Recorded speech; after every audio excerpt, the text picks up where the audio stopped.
Repercussje odlazit.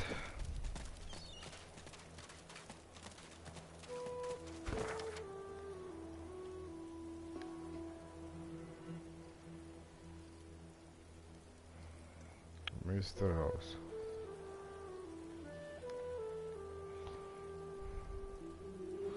Okej. بدنا نعود رجاء. بدنا نعود نرجع بحالي نرجع بحالي. واه تلزين هذا. بدنا نعود رجاء.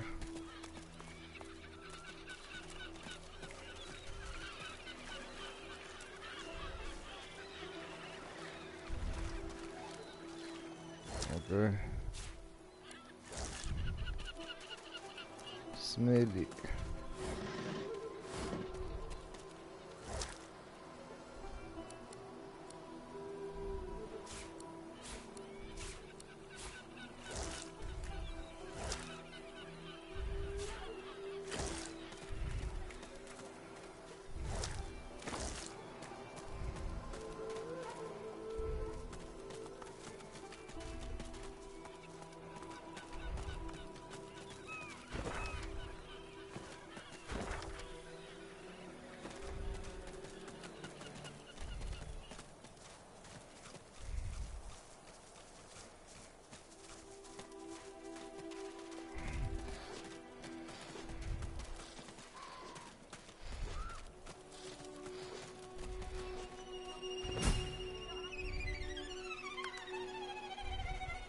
A Magister caravan. I remember one just like this picking me up. Could have been a shipment to Fort Joy. What happened here?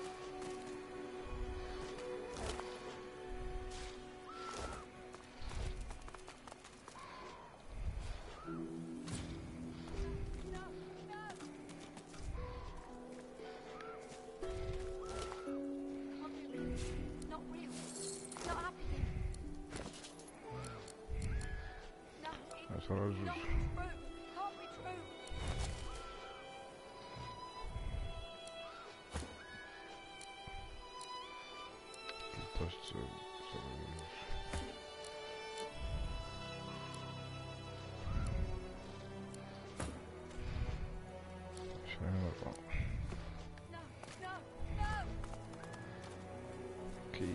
Lucky find. Can't be real. Not real. Not happening. No, it's not true. Can't be true.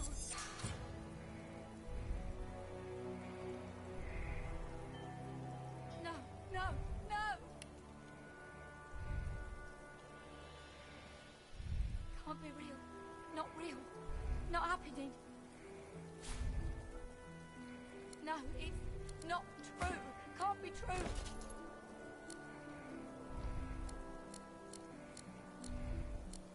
No, no, no. 18 وورفير. شكون عنده وورفير نتا؟ Not real. Not happening. 18 وورفير. No, it's not true. Can't be true. 18 which synonym? Yeah, synonym.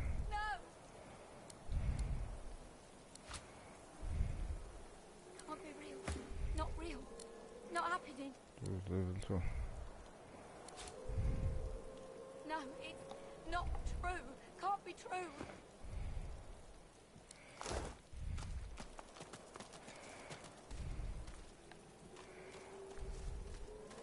No, no, no.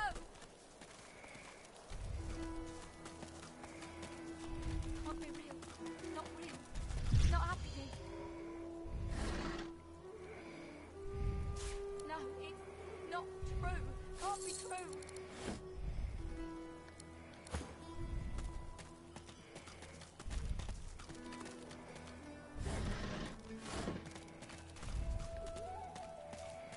No, no, no.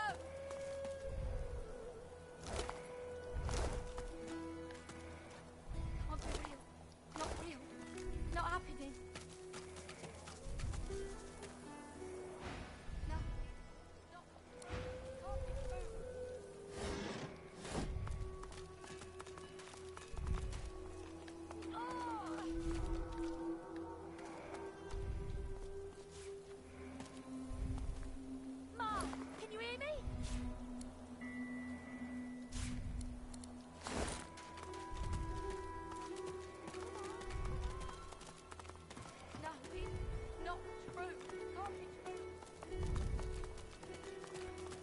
Okay.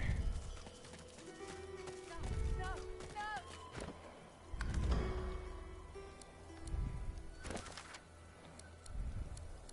Can't be real. Not real. Not happening. No, it's not true. Can't be true. ايش كنت باغي ندير؟ باغي ندوحش.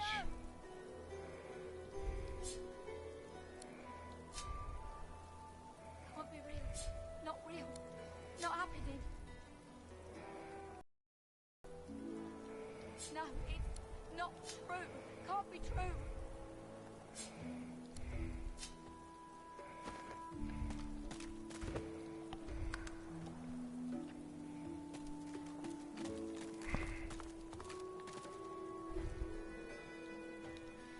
No, no, no!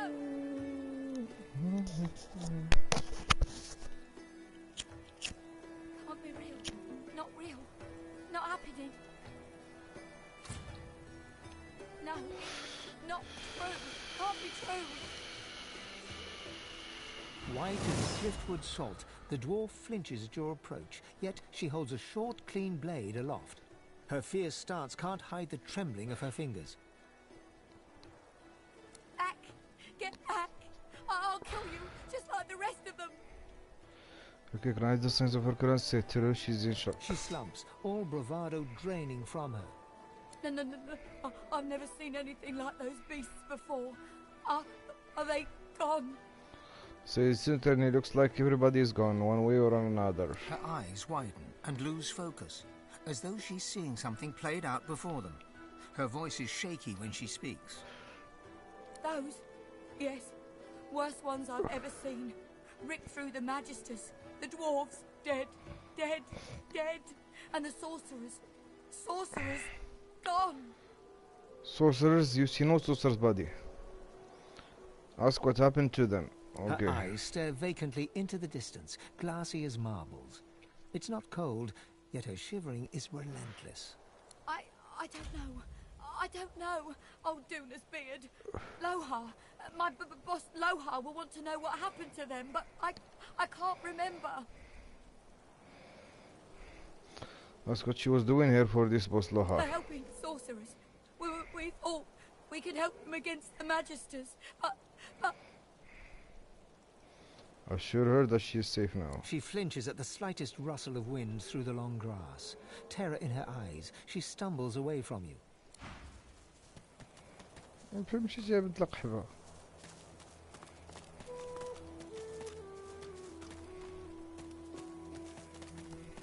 looky here, folks.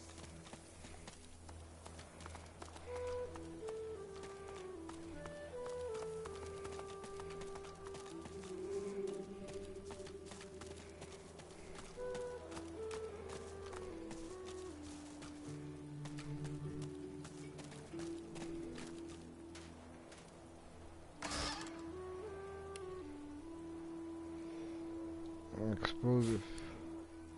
هذا 23 200 مع كرك. يا الله سر 11 plus un summoning.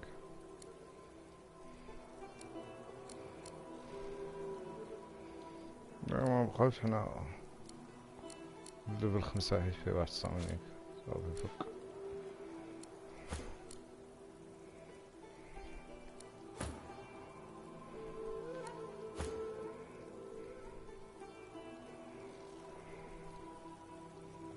هادشي اللي كاين. صاحبنا هذا هي 22 25. Oh yes. Oh yes.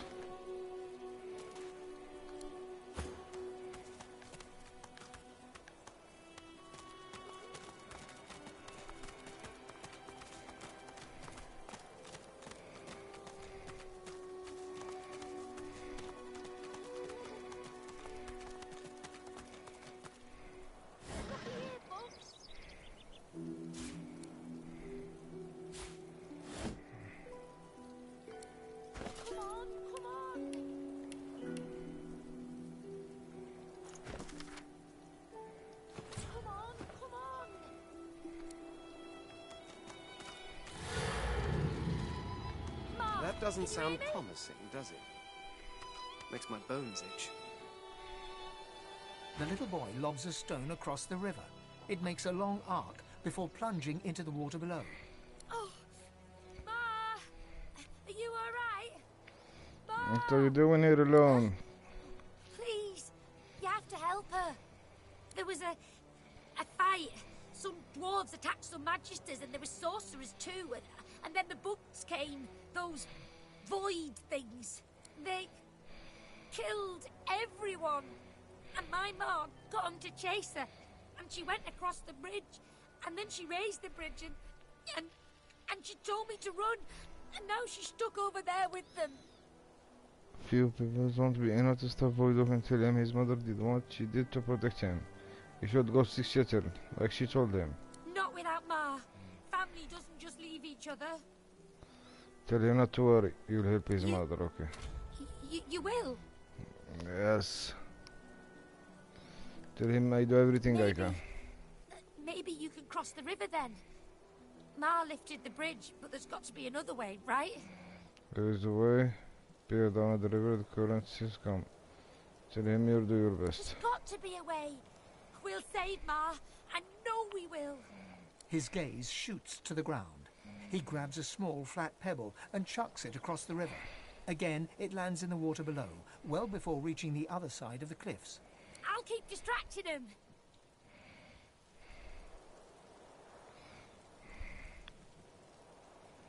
And sister heads back into town. You'll send his mother straight once she's safe. No way. Ma didn't leave me. I'm not leaving her. He performs a divine order. Now go out, Ma. Okay. Oh. Okay.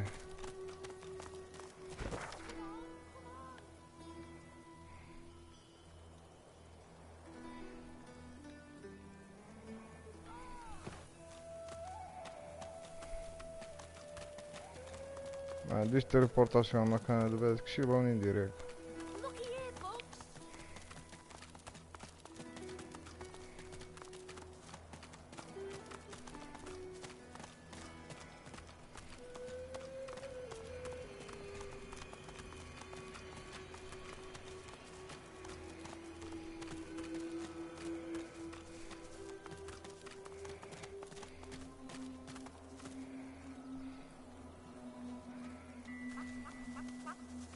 A scruffy kid bounds up and stands before you, hands on hips. He stares at your face, doubt screwing up his features. You Ben Mez.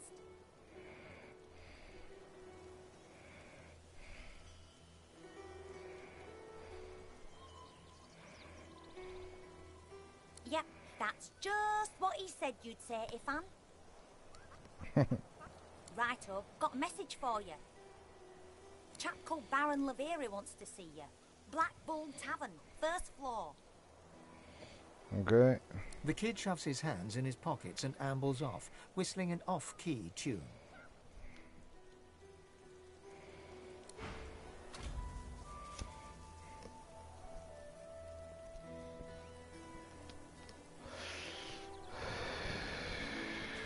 Okay, let's go.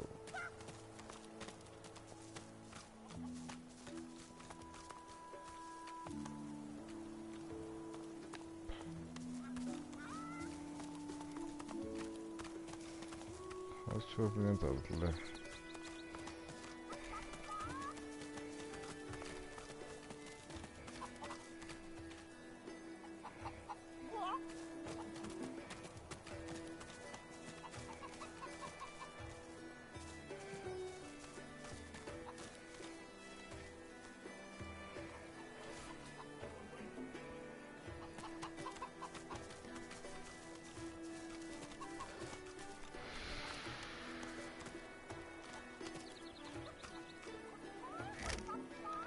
Hello.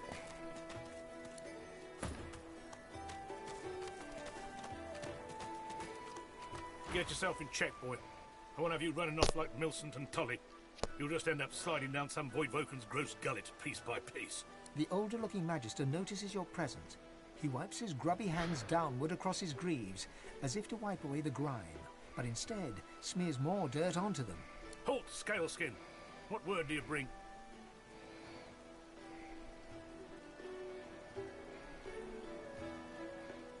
On simply passing Have you through. seen signs of battle?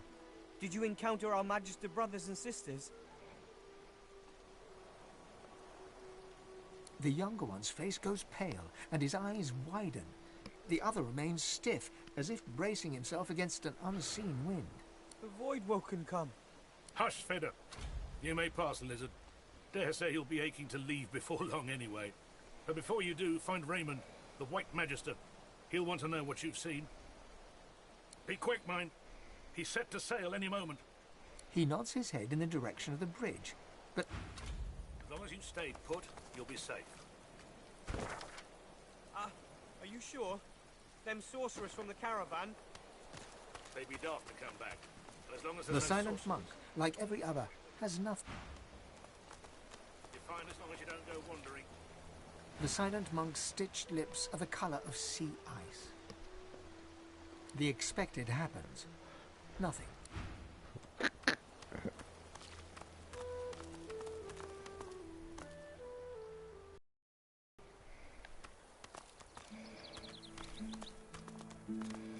Last time I was here, I summoned my wolf right in the tavern. All hell broke loose. Good times. Good times. I wonder if they'll remember me. Oh, we dwarves had a kingdom, and we will have it back. I won't always be sweeping, I'll be riding horseback. We dwarves had a kingdom, and a proud knight was I. I won't always be sweeping, for my kingdom I'll die. The dwarf keeps singing his wistful tune, oblivious to your presence.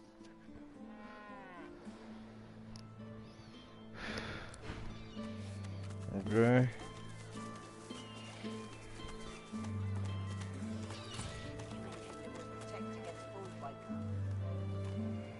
Prices are up, and it's your fault. Go on, get lost, warmonger.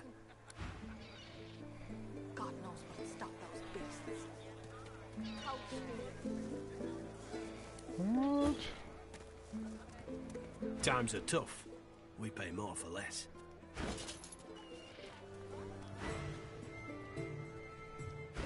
Keeping it together, Bree.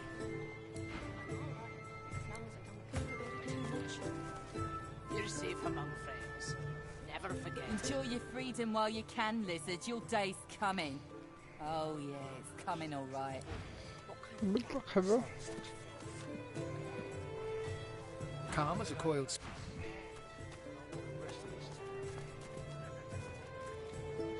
You needing supplies? I'd stock up if I were you. It's madness out there.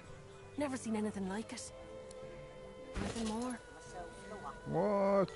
Chizin. Shirali. How you holding up? Not in any mood to talk about it. Something. You've all songs and totems around you are statistics. Dying. The life runs off.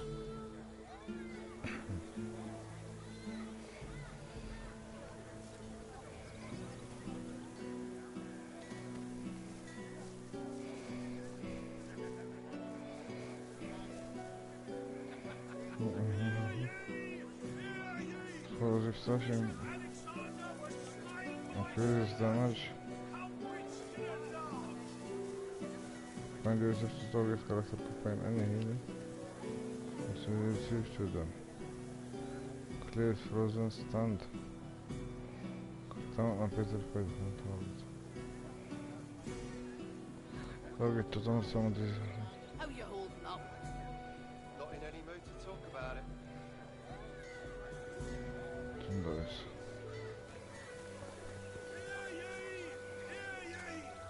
Queen Justinia executes 24 noblemen for insubordination.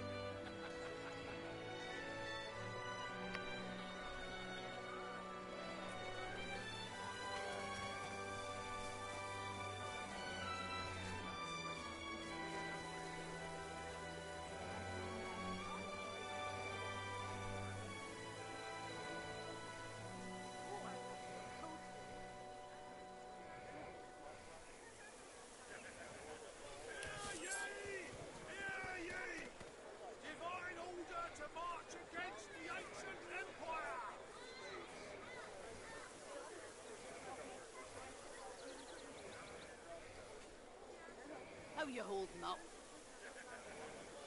Not in any mood to talk about it.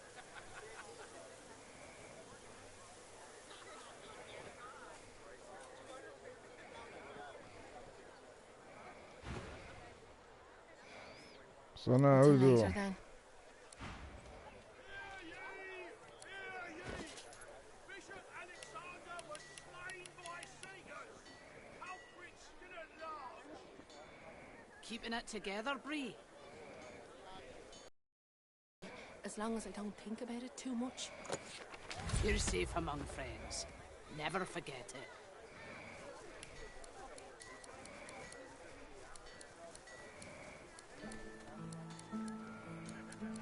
Smells worse over here than a dozen rotten eggs dropped in a vat of vinegar. Don't come over while you're frying anything. They don't come visiting tunnels. Who will? Wouldn't you like to know?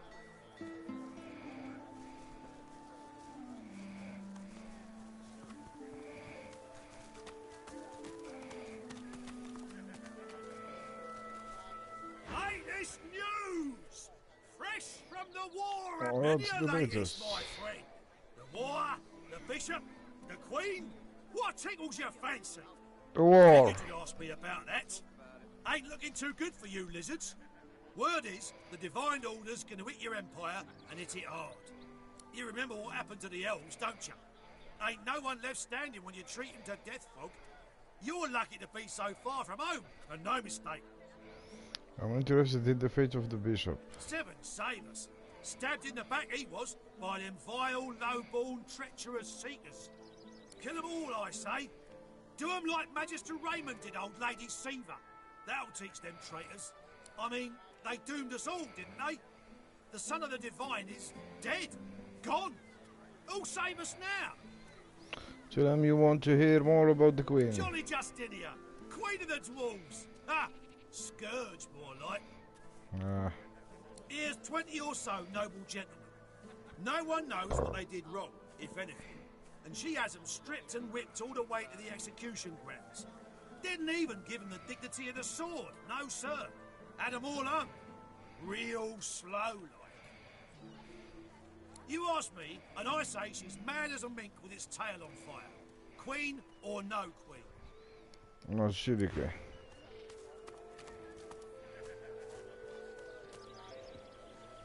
Don't talk to me again. Good day.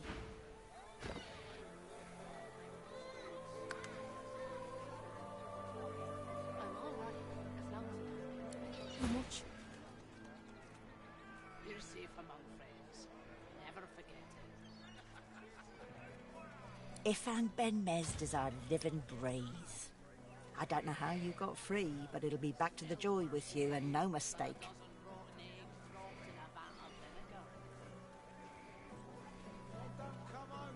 Who could forget? Best night's business the healer had in months. Now, come on. Back into a cage where you belong.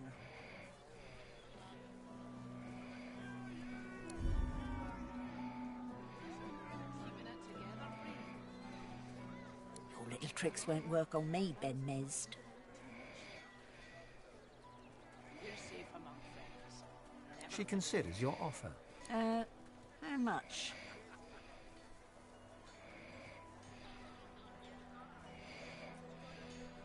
So little.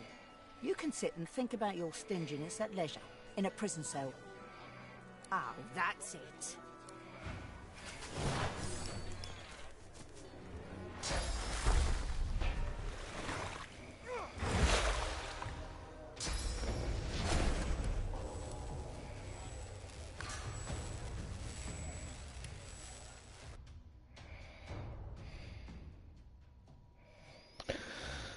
Oh, maybe we can.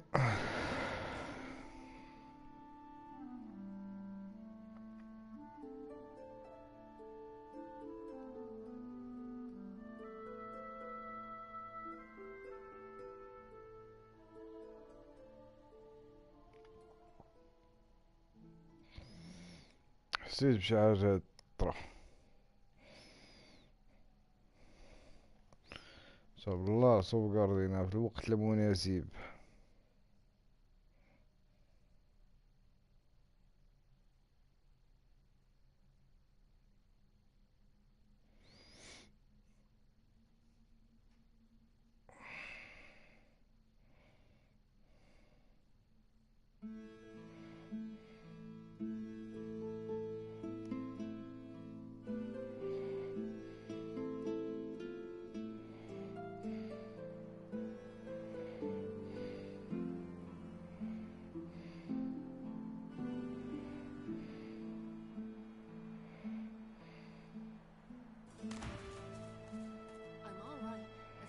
Ifan Ben Mesd our living brave. I don't know how you got free, but it'll be back to the jaw. Who could forget? Best night's business. Now, come on. Back into a cage.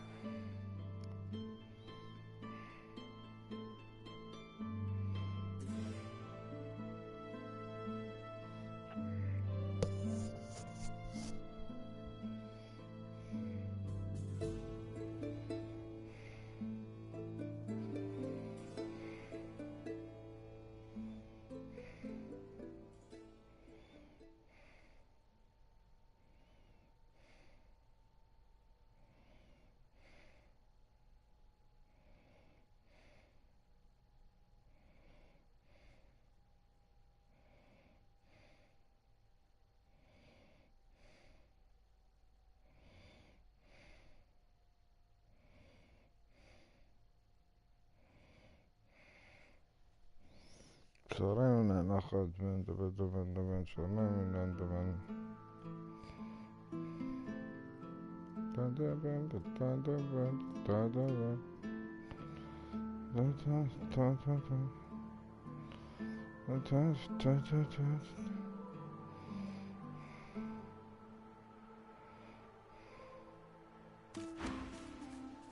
Ifan Ben Mesd our lip. Who could forget?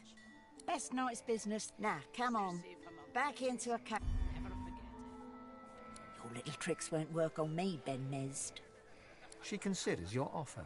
How much? The Magister grabs the coin and looks around shiftily, then turns back to you. Get out of here. And don't let me catch you again.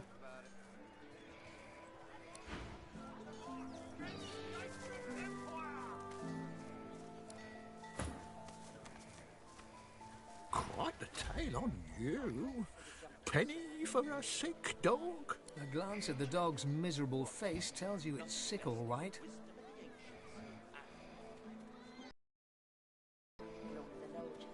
Thank ye kindly. Any chance of another one? Got one on you, do you, sire? What am I, dog's doctor? Dog's sick. Go on, kiss a penny for a sick dog. Putty for a penny, you can sing him a love song and call him Mummy.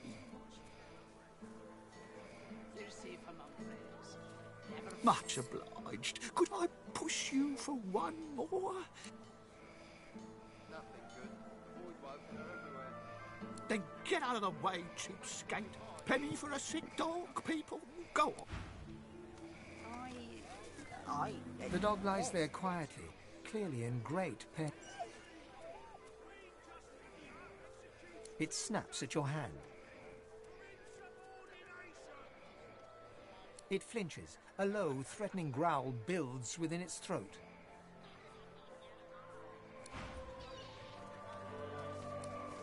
Keeping it together, Ree. The dog lies there quiet. What are you looking at?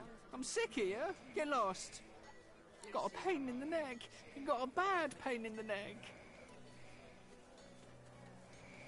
It flinches. A low, threatening growl builds within its throat. Under the collar, you find the sharpened points of metal rivets, gouging the poor dog's skin. The dog bares its teeth at you and growls. The dog gives you a long, hard stare, but does not bite you. Yet. The dog goes to bite your hand, and then realizes the pain is gone. Hey, I feel okay. Thanks. Think I'll wander off now. Here, Forco, what can I do to show my gratitude? You're safe among friends. Never forget it. Master did. Huh? Wait a minute. Master hurted me? Excuse me a minute. I'm gonna go now, but first I have a thing I need to do. He turns to his master. You bad man, you... Yes, of course. Penny for a grieving beggar whose dog ran away. God damn it. That was my livelihood. Penny for a grieving beggar? I reckon I'm owed it here. You wouldn't do that, would you? Oh, yes. You would do that, wouldn't you? I couldn't prevail upon you to change your mind, could I? Reluctantly, he throws you a paltry sum. يلا. That's your lot. Go on then. Get lost, you freeloader. I'm working here. Then don't come over. Yes, Not like you're buying anything. If I don't come visit your ton, who will? Penny for a grieving beggar whose dog got one on you, do you, sire?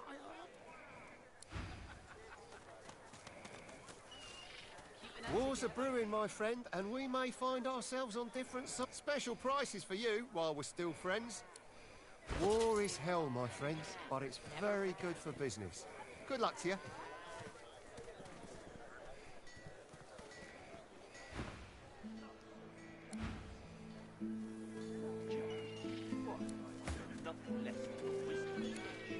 How you holding up? Not in any mood to talk about it.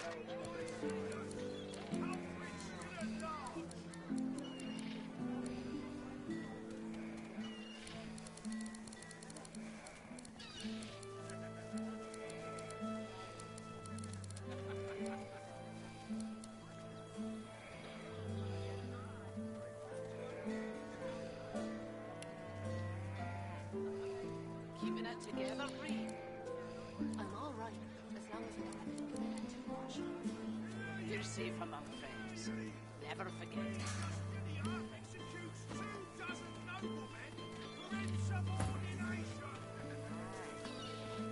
War's a brewing, my friend, and I'll stand by you. Special prices for you, my friend. War is hell, my friend, but it's very good for business. Good luck to you. I'm all right, as long as I don't get in too much. You're safe among friends. Never forget it.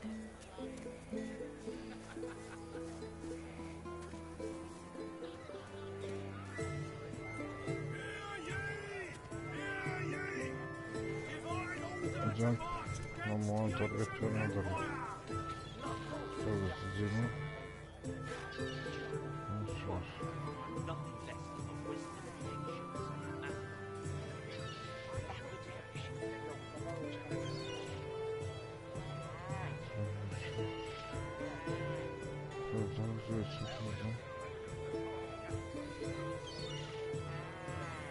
Keeping it together, Reed? I'm all right, as long as I don't get too much. You're safe among friends. Never forget it. Culprit still at large.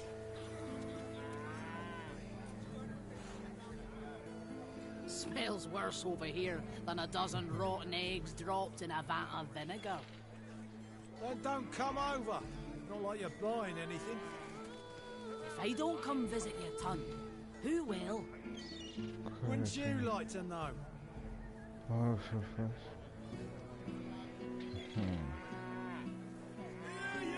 Keeping it together, Reed?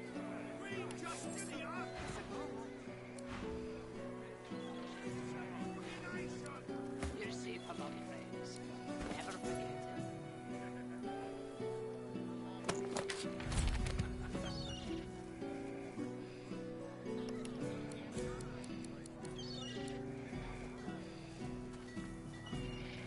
How you holding up?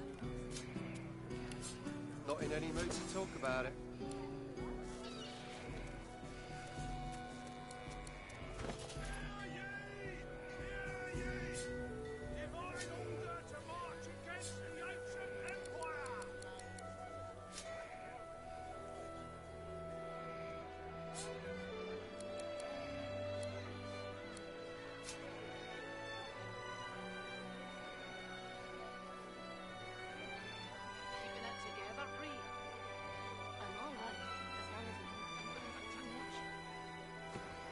بيتا مبقى عندي والو. Never forget it. Bishop Alexander was slain by Seagulls. Oh, you heard any news? Nothing good. The void woken The silent watchers. Thank the divine. Hey, this news! Many a late figured you'd ask me. You remember what happened at Seven? Say, kill them all, I say. I mean, Johnny just hears 20. You asked me, and I.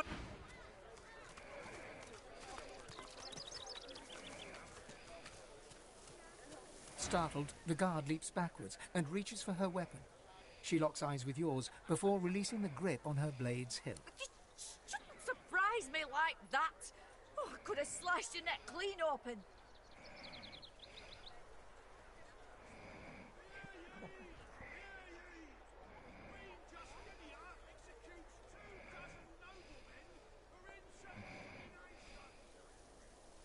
Harmless?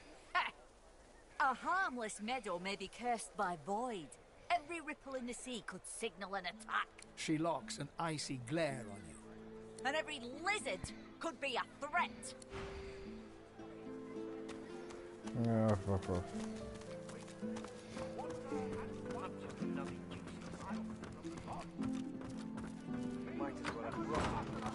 Paradise against all the odds. What would I do with He that? fixes you with a stare, looks you up and down, weighs you up, the cut of your cloth, the weight of your bag. A moment passes.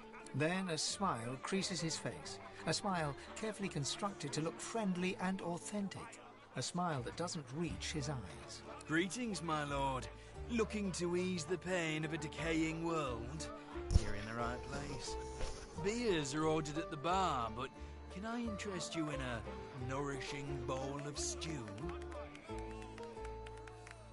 He purses his lips. His fingers drum a pattern on his elbow as he assesses you.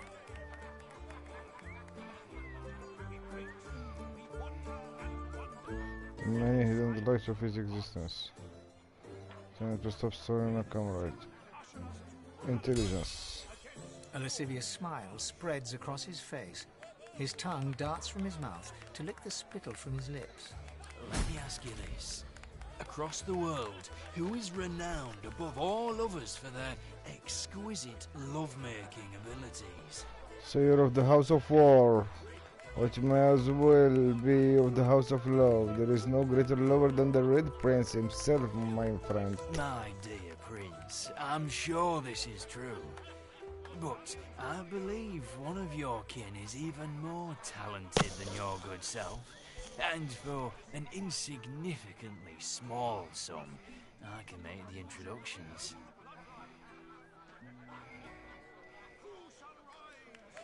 No, The price, I'm afraid, is not negotiable.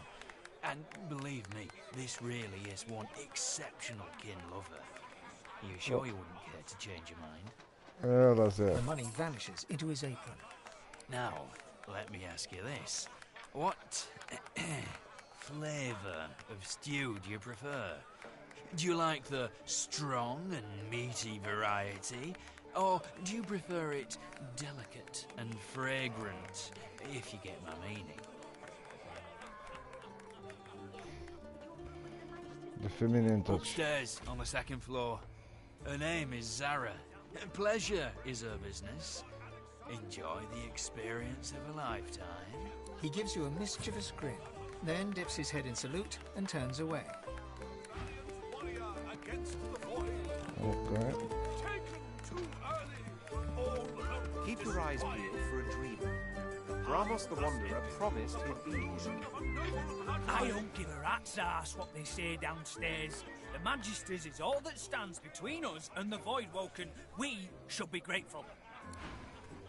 We wait, we wander and wonder. Arguing with Mac is like giving medicine to the dead. He's as stubborn as a corpse and smells the part to boot.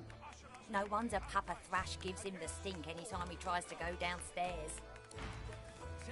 If they got nothing to hide, they got nothing I to doubt a reptile could appreciate the beauty of Barstan's gentle melodies.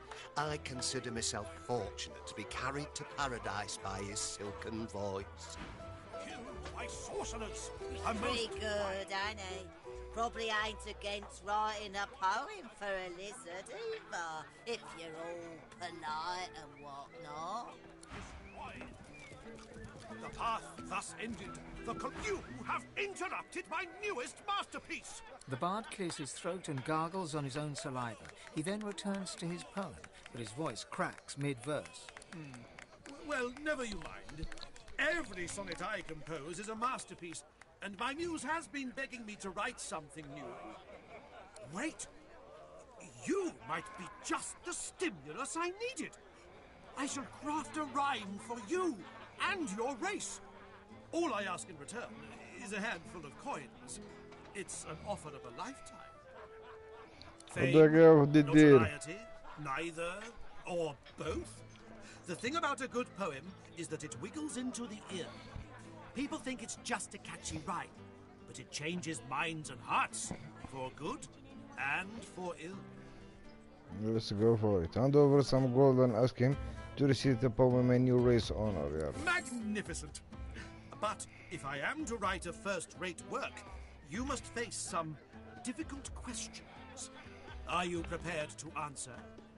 Yes. He stares at you for a few torturing moments. Let's cut to the chase, lizard. Your kind has built an empire on the backs of slaves, reaping the rewards of the innocent's toil. Do you condemn your kin? No kin should apologize for offering food and shelter for the service. That's why the empire's practice may be tradition. System, shelter, knowledge, service. He smiles a crooked smile and runs a hand through his greasy hair. It isn't just slaves that suffer, though, is it? You eternally seek perfection, though offer no room in the creaking empire machine to the sage or the savant. Consider she wonder how much greater the empire sonnet may if the king permitted original thoughts in place of obedience. Hope that the empire is long-lived precisely because every king understands their place. This superiority complex, this haughtiness, so cold. Others see you for what you truly are. Monsters. Loveless, heartless, ruthless. You know it to be true. Out of hand, love is not poet's dream, it's sadistic, not greatness. No, the innocent many a king has overlooked true love in favor of order and ambition, so many live wasted on drudgery. The bard hems and haws, then bellows his next words to anyone who might hear. To all lovers of verse, I bring glorious news. I have completed another modern classic. Listen now, and bask in its resounding refrain. Behold the lizard's noble, graceful carriage. Their social norms I never could disparage. As slaves, their servants often are portrayed, yet still with food and bed are rightly paid. No weak links allowed within the chain. No caste will ever tolerate a stain. The time has come to ease their daily grind and insist their hearts to overwhelm their minds.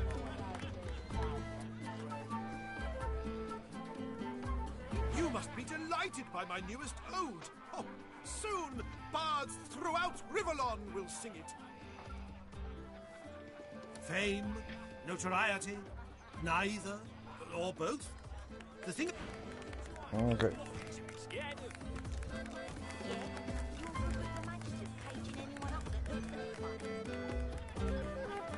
A prim woman in a starched apron wipes a glass with a clean rag.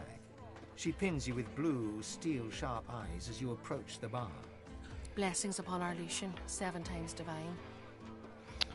Congregation from a grace to grow, my respond in kind and establish and so on. Okay. The soft lines of her face fold into a warm smile. She sets the glass on the counter and pours you a generous portion of an amber liquor.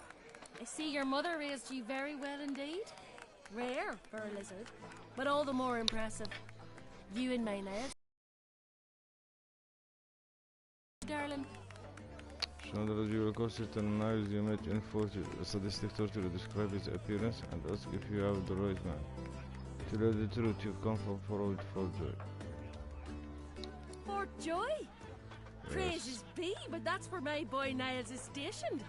He's the physician overseeing all the camp. So as you recall, Snail, if she's mother to Magister. Oh. Indeed. Yes, that's my boy. Did you know him? Finest physician in all of Reaper's Coast. Top of his class. My, but it's been too long since I've seen him.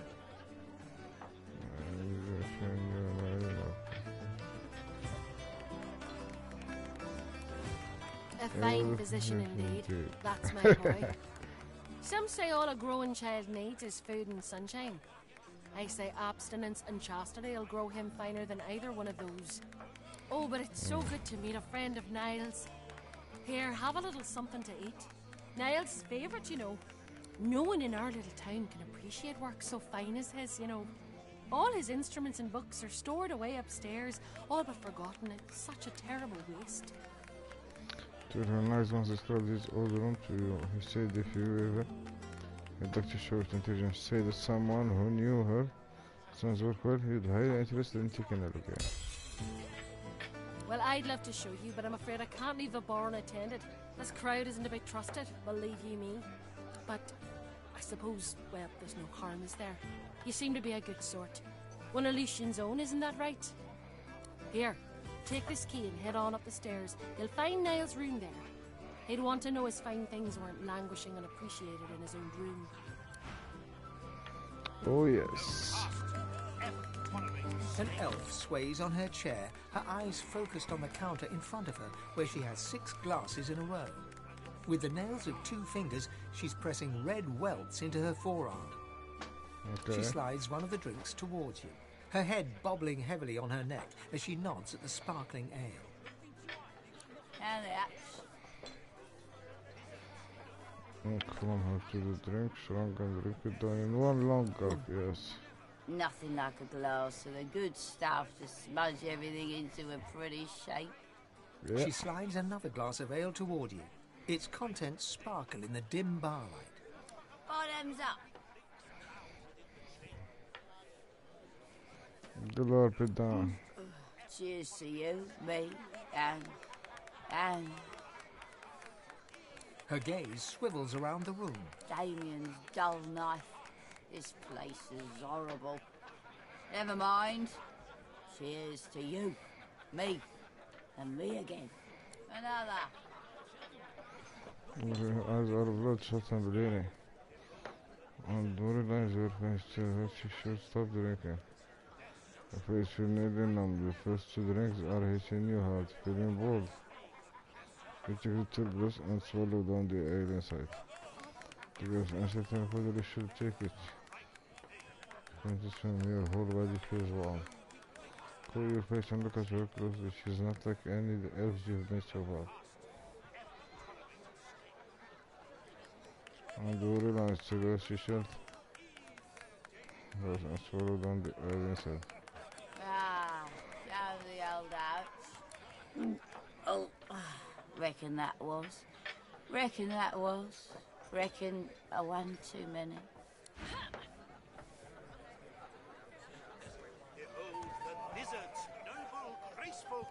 Let me tell you something. Their social norms, I never... If you got nothing to hide, you got nothing to be scared of. As slaves, their servants often are portrayed... Wheel of the good stuff. Yet still with food And another thing. right thing. Let me tell you something. No things allowed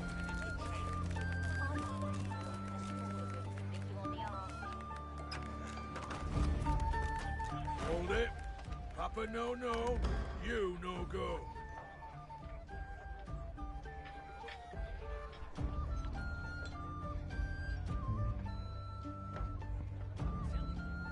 He grins, unpleasantly.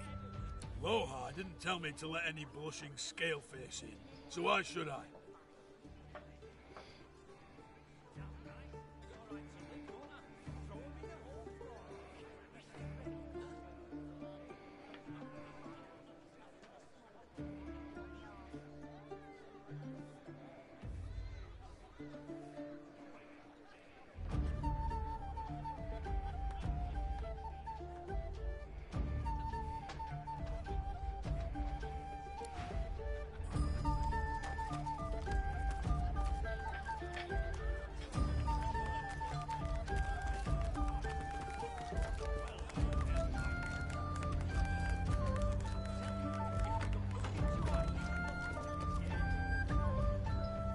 The cook acknowledges you with a small bow, an oddly formal gesture given the surroundings.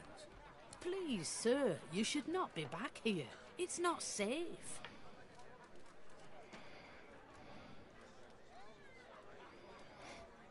Cinnamon, not nutmeg. There's a food shortage in these parts. Fresh meat can be hard to come by. Liberal seasoning helps disguise all sorts of sins. Now, please, I must return to my work. The cook dutifully ladles a bowl full of stew and carries it over. The bowl slips from her grasp. Scalding hot stew splashes all over. Sincere apologies.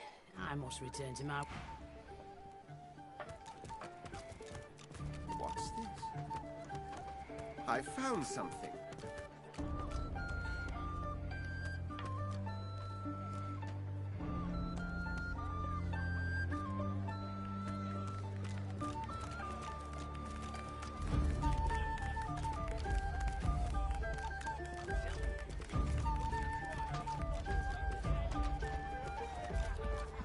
Yes, you're good with the magisters caging anyone up that looks at them funny.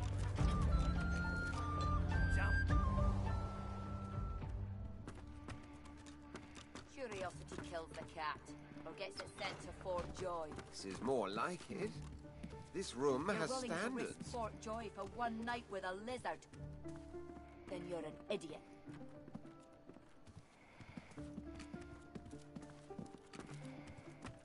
A weathered woman in a dirty sea captain's tunic babbles breathlessly to herself. The bell rings a warning and the tide is on the turn. And I without my compass. So in the capsule, not sure where the ship lies. The ship is in the locker, on the bottom in the rocky shallows, and all are drowned but me. And yet, can you hear? The bell rings on. The bell haunts me yet, and it would drive me mad. Perhaps I am already mad. But I swear I hear the bells. Please, make it stop.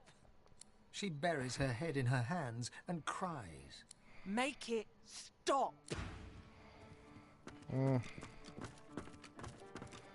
Can't do anything for you. What do you want, reptile? Do you want a pinch of ale and a bowl of stew? It's for direction to top floor. You have a date. Do you indeed? My friend Thatcher here reckons she'd like to do the same, despite the fact that consorting with the enemy could see her posted to Fort Joy. I think she's crazy. Tell us how it went, won't you? Thatcher looks interested indeed.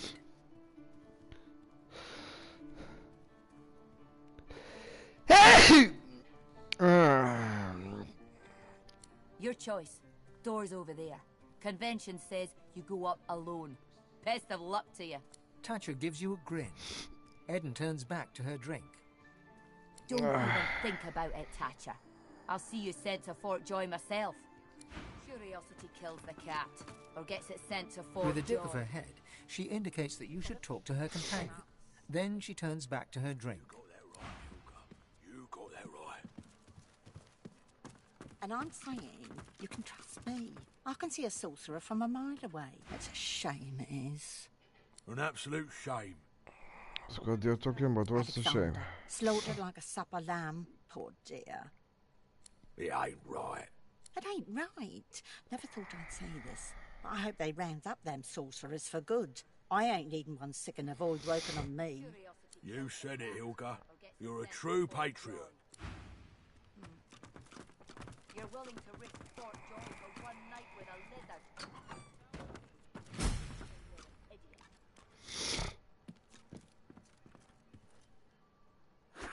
Rubbish.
This again? You can trust me. I can see a sorcerer from a mile away.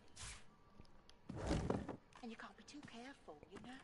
If I can get Alexander, I can get any of it. You're right about that.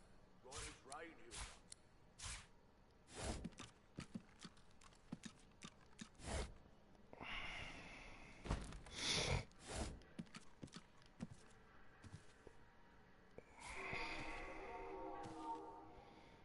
Now is not the time for a bath.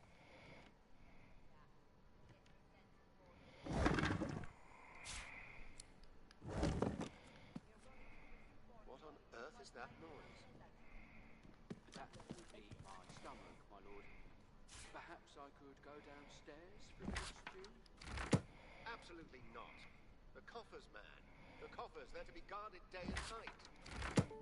Yes, of course. Of course.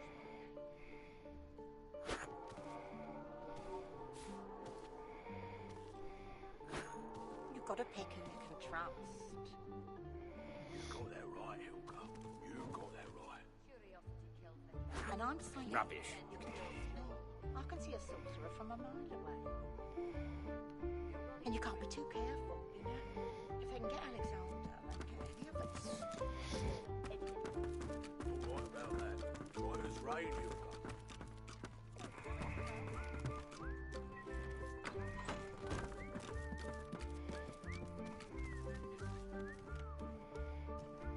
Doesn't this room strike you as eerie? There's a chill in the air, a deeper darkness in the shadows. But, of course, I should hold my tongue and stand guard. All's well as long as my lord's coffers are safe. As you approach the silken-robed noble, Ifan does a double-take and laughs in recognition. He pulls you to one side. I know this man, and he's not at all what he seems. A moment.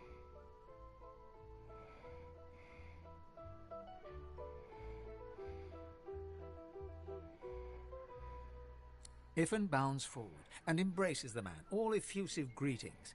As they part, talking animatedly, the man's beard slips sideways down his face. He's wearing a disguise. Ifan laughs as he straightens the beard. They chatter away for some time, using a guttural cant you struggle to understand. At one point, the man says something and looks over at you intently. Ifan waves his hand and laughs.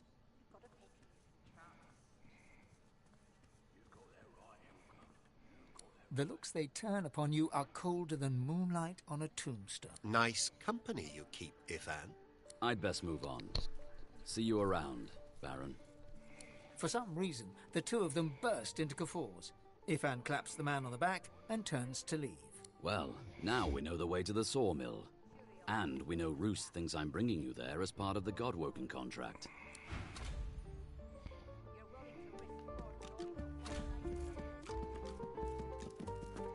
Careful now. That's a trap. Your beard, my lord. It seems less lush somehow. It's as lush as it's always been. Now train your eyes on my treasures, not my person.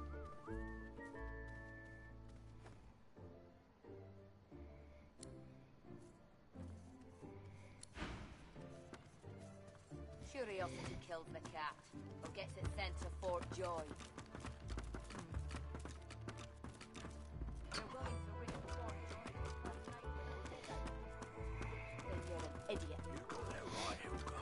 You got that right. And I'm saying...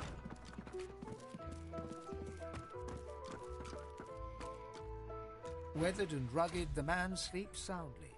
He mumbles in his slumber. There's bad things in the caves. Bad dwarf thing. His eyes flicker open, but he looks like he's still asleep. Blood. His eyes flicker open, but he looks like he's... The island is ruined and doesn't have a name. Don't go there. His eyes flick wide open, but he's clearly asleep. There's no graveyard on the island. Stay away from the graveyard. Startled, he opens his eyes, but he's staring into the distance. He's... Sawdust and wolves, Mother. Sawdust. His eyes flick wide open, but he's clearly asleep. Arcs for Lucian's Day sounds nice, Mother. His eyes flick wide open. Leave me alone, Mother. Startled, he opens his eyes, but he's staring into the distance. He's still asleep. Get away from my chest. He goes back to sleep.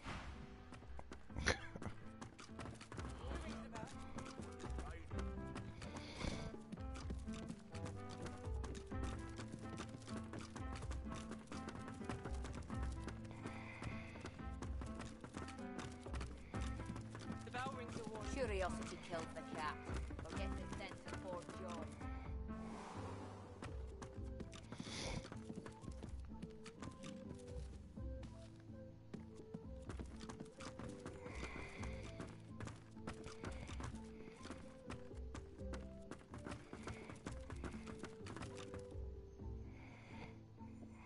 A lizard, tall and beautiful, turns towards you. She fixes you with a sultry look, and when she speaks, it's like listening to honeyed smoke. I'm so glad you came, but your friends will have to leave. She turns her back on you and waits for your companions to leave.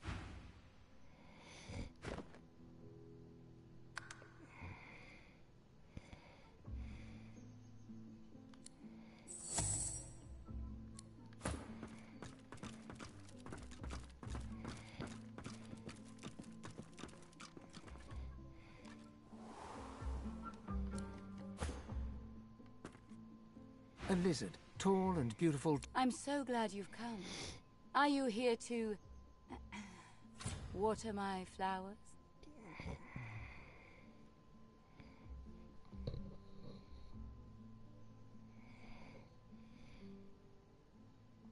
I've been so lonely since my man went away to fight the coming war.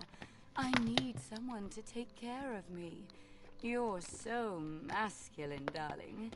Won't you take care of me? مرحبا. How do you feel She now? gives you a cool look, then a flirtatious smile. Not in the mood for games?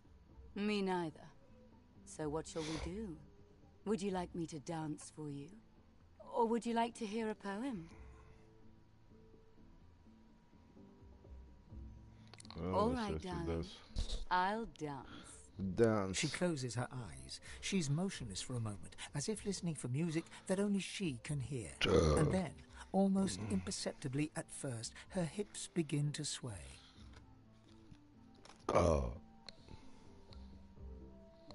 As she finds the rhythm of the song that only she can hear. But as she sways and moves with elegance and grace, at once beguiling and raw with pure emotion. Give it. And you realize you hear the music too. An old ballad from the Empire. It pulls at the heartstrings every time.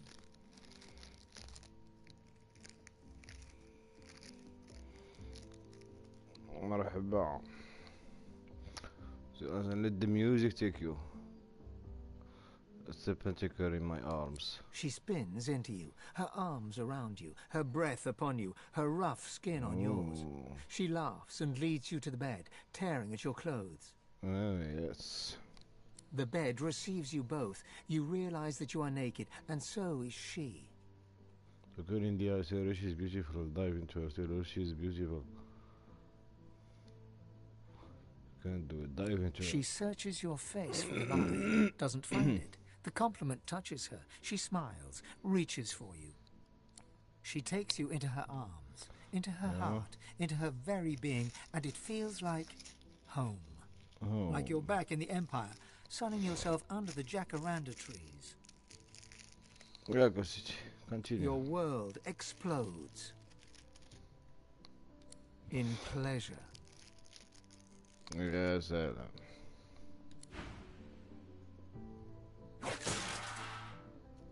You wake into what still seems to be a dream. The scent of home, The perfume you've always associated with her, the woman you've dreamt of since birth. You blink, and there she really is. Not the person you thought you went to bed with, but she, the Red Princess. Despite a sense of deep belonging, despite the rapture of your bodies so very close together, you dread the possibility even this might be nothing but a mirage. You wonder what happened? Did you sleep with her? Most first thing, who is she? Her only reply is a smile as radiant as 1,000 suns. Her lips part as if to speak, but the words that reach you seem to echo from a celestial distance. Come find me. Come be with me. Come be with me, Sada. You reach for her, but there's no one to be touched, and your heart sinks when you realize she's an apparition after all. Next, a flash of magic, and she's gone. Ooh. Yeah.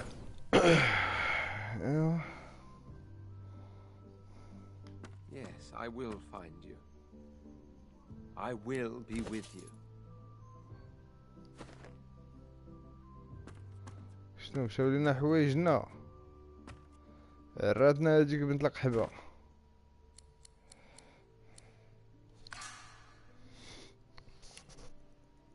دوم مراد فكركم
شنو غادي نديرو equipment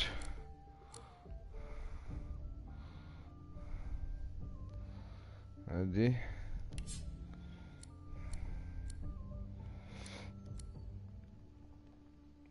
فين تو فين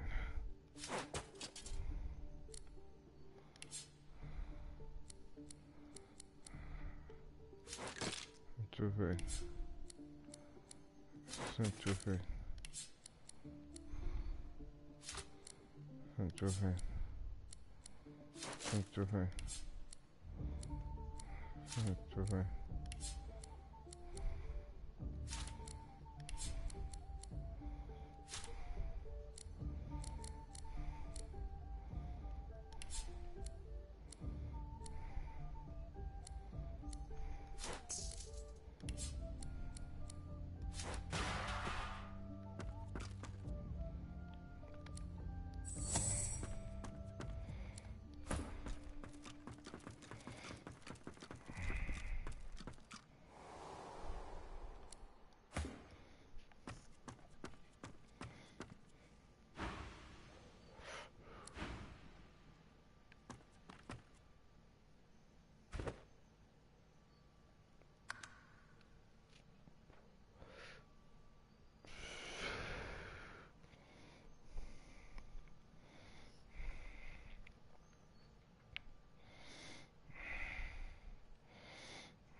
A lizard, tall and beautiful. I'm so glad you've come.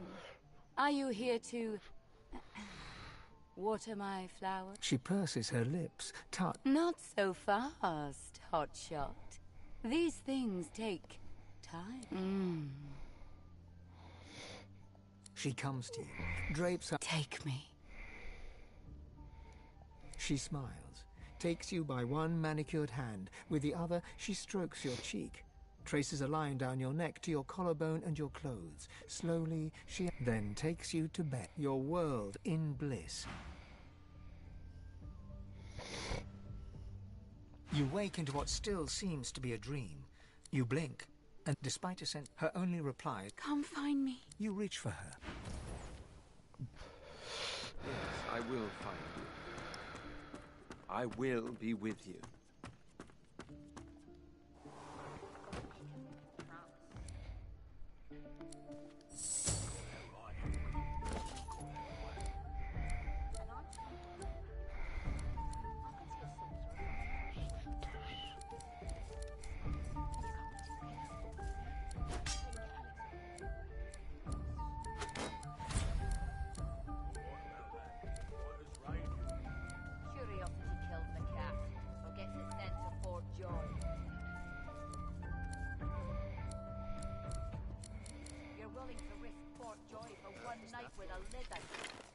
That would be my stomach. You're an idiot.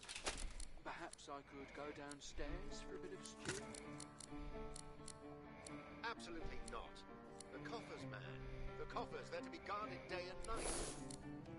Yes, of course. Of course, my lord.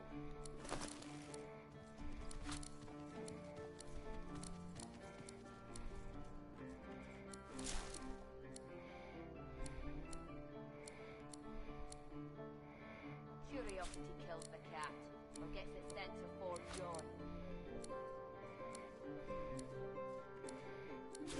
You're willing to risk Fort Joy for one night with a lizard. You got that right, Helga. Then you're an idiot. It's a soldier from a mile away. And you can't be too careful, you know? If I can get Alexander... Well now, how's my favorite Godwoken?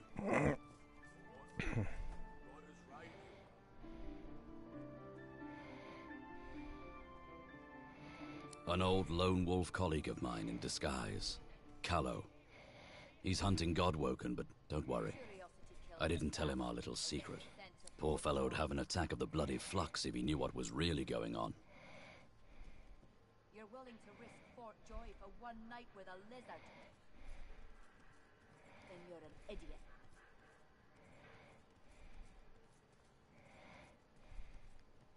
Ifan bites his lip and laughs. That'll be tough for you to say without any teeth. But be my guest. Give it a whirl. Don't worry. I'm not going to hand you in for the bounty. Sure, you could do the very same to me. I think we should know who hunts us and why. Just play it cool. We go in, we get answers, we leave. Nothing more to it than that. From the glint in his eye and the wicked smile he wears, you can tell he speaks in jest. All right. It has the potential to get messy. Very messy indeed. But I've got your back if you've got mine.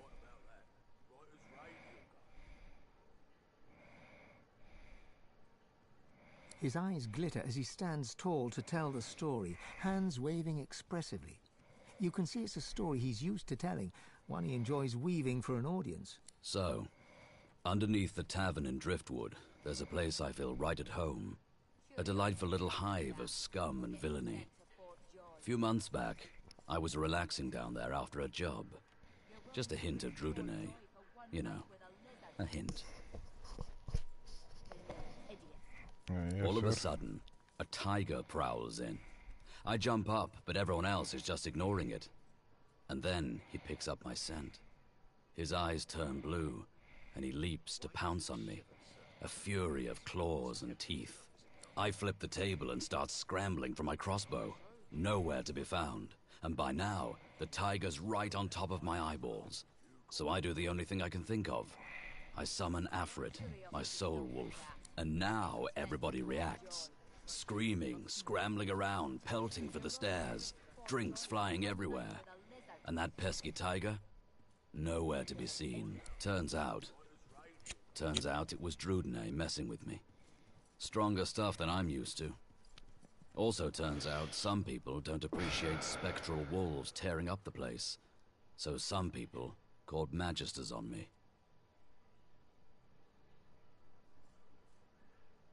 Well, it's guarded by a grouchy-seeming dwarf named of Papa Thrash. But he's a real sweetheart once you get to know him. I love that password of his. Open minds and closed fists.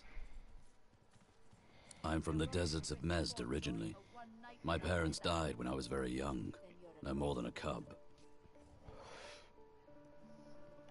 They were spice merchants, killed by bandits as we were trading on the forest roads. The elves nearby saved me afterwards. They found me hiding in a wagon and they took me in. Ifan bites his lip, hard enough to draw blood. They were my home until I was old enough to join the Order. Mother Melody always said I'd have a hard life. She saw it as fact, since I was born under the waxing moon. Over the dark moon, the waxing moon, the full moon, the waning moon. To name that 11 moon signs are a load of nonsense. Under the full moon. The full moon, yeah. Lively one. Generous and high-spirited. That sounds about right. I've been striving my whole life to prove mine wrong. To, zero success. So far.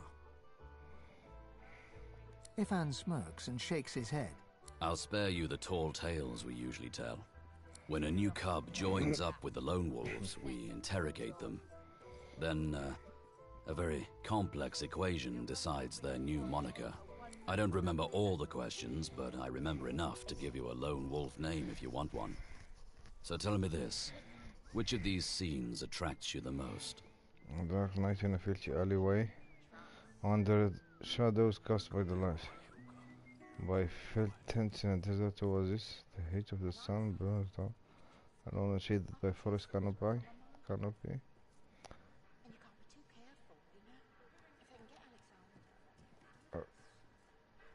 Curiosity kills the cat, or gets it sent to Fort Joy. Soft, held down by the forest, in a busy city square full of a person masked and dressed to be a knight in an opera house, almost before the curtain raised. Anonymous. Ifan nods and raises his eyebrows, a slight smile brightening his face.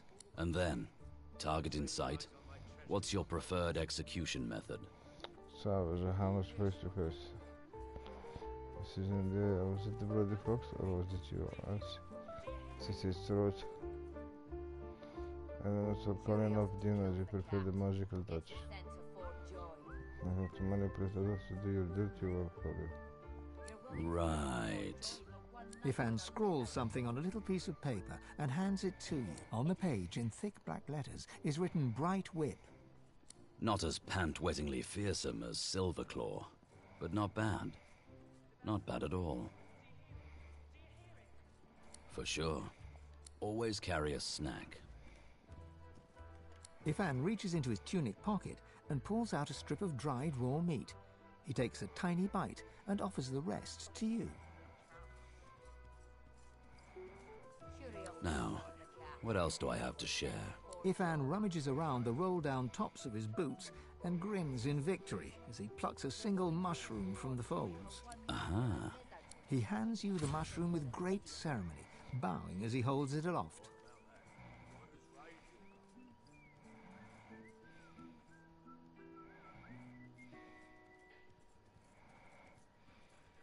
Ifan smiles and looks around before reaching high into his sleeve and pulling out a tiny herbal wrap. The unmistakable scent of Drudene hits you as he holds it out to you. The last weapon in the lone wolf arsenal. You know, for after the toughest jobs. He winks and tips his fingers to his temples before loping off. You're willing to risk Fort Joy for one night with a lizard. What do you want, reptile?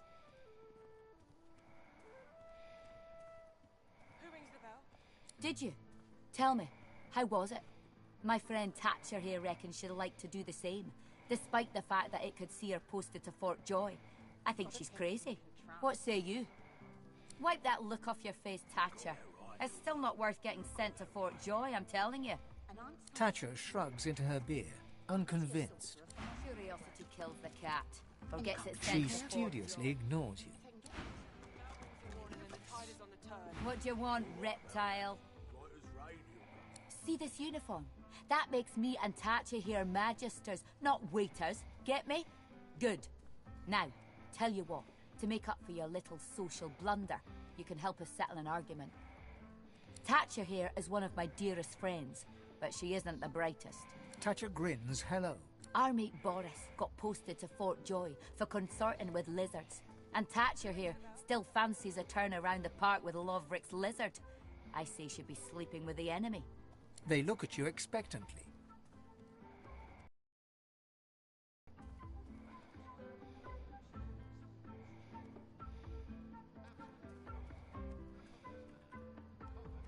Thatcher looks victorious.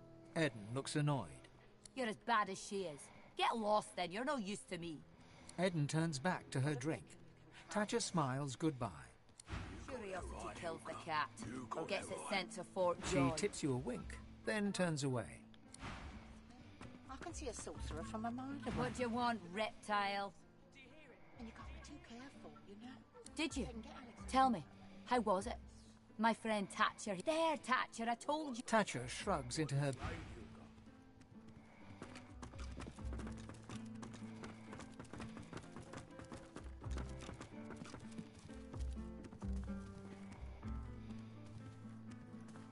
Curiosity kills the cat, or gets it sent to Fort Joy.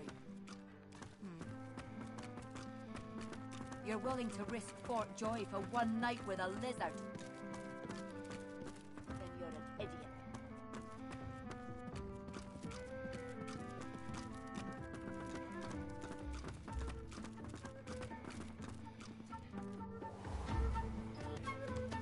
He gives you his mischievous grin.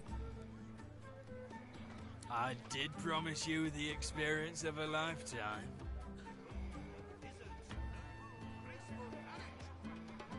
Red skin. Are you sure you didn't do anything funny with a wig and a mirror? I know no red-skinned lizard, but your honoured self.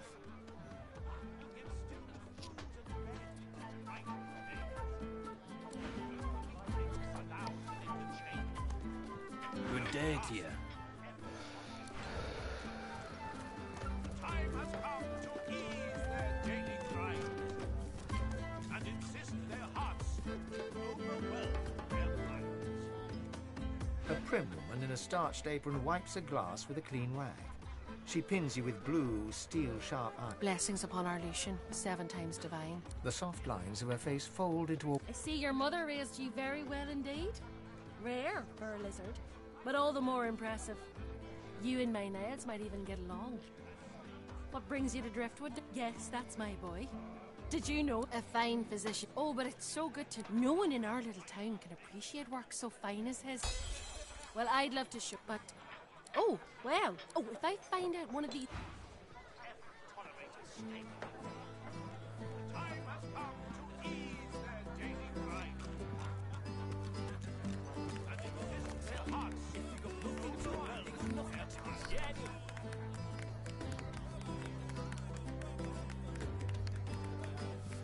Yeah? You're good with the Magisters caging anyone up that looks at them funny. Damn right. I got a right to live, don't I? Throw him in a hole. Graceful carriage. I don't think you know even the Yes, sorcerer.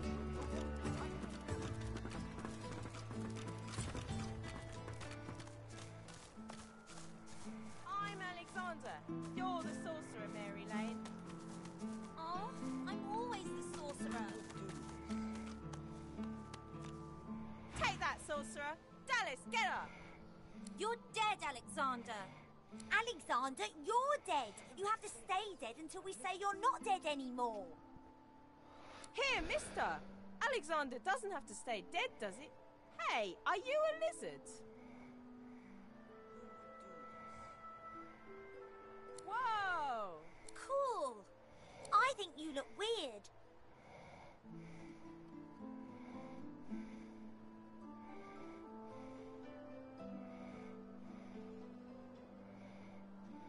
See? Told ya. Take that, sorcerer. Come on, Dallas, help. Turtle Johnny puts an invisible sauce collar on Mary Lane. Take that, sorcerer! No more saucy sorcery for you! Alexander and Dallas save the world again! I hate this game. The three kids stare at you in awe. Crack! The sauce collar's broken. I'm free. How about you, Dallas? I'll kill you again, Alexander. I'm a big bad sorcerer. Woohoo! For a moment, you watch the children play. Then you leave them to it. Zaybakaire.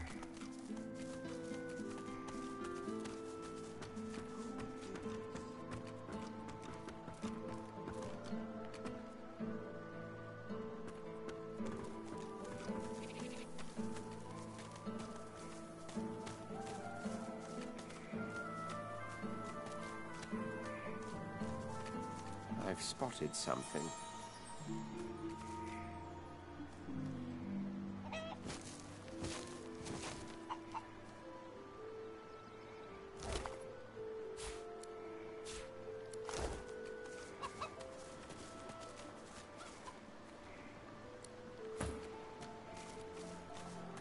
What do you want? Can't you see I'm busy? You're busy. Oh, you want a list? I've got eggs to lay, grass to tidy, grain to clear, and magister boots to peck. Now if you'll... Well, ain't you a tall drink at allness? What can I do for you, honey? She fluffs them and coos. You're so very, very sweet to notice, honey. Ain't easy keeping him so nice in a dusty town like this. But I do take pride in him. Sure, why not? Not all of them hatch, you know. And between you and me, honey, I don't mind the taste of an omelette now and again. Go on and scoot then, honey. Nice.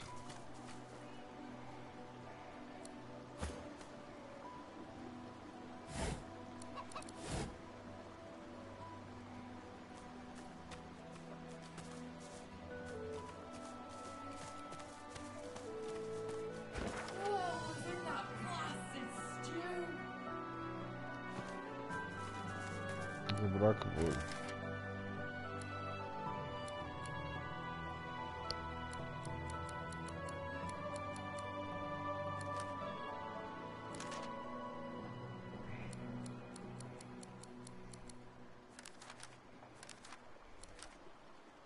What was in that blasted stew?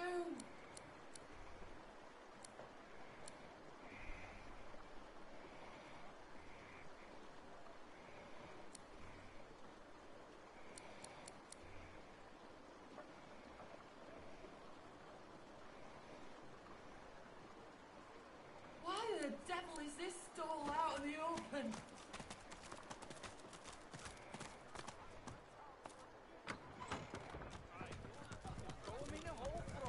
And insist their hearts to overwhelm their minds. Now even a smaller good if it bit you on the arse.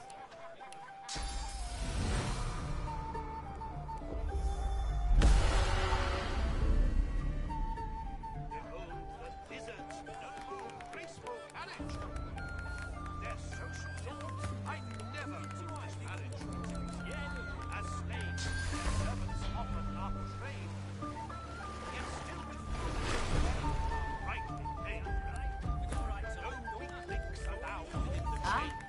Oh, you. She taps a fingernail on the glass of amber ale. Come on, have a drink.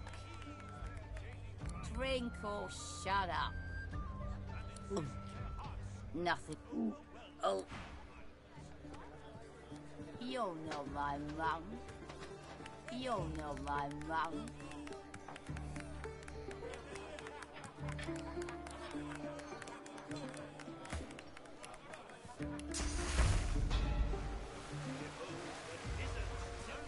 graceful carriage. Their social norms I never could disparage. You'll know my mum. Their servants often are portrayed. Wheel of the good stuff. Still with food and bed, a rightly hailed. No A prim woman in a starched apron. Blessings upon our Lucian, 7 times divine.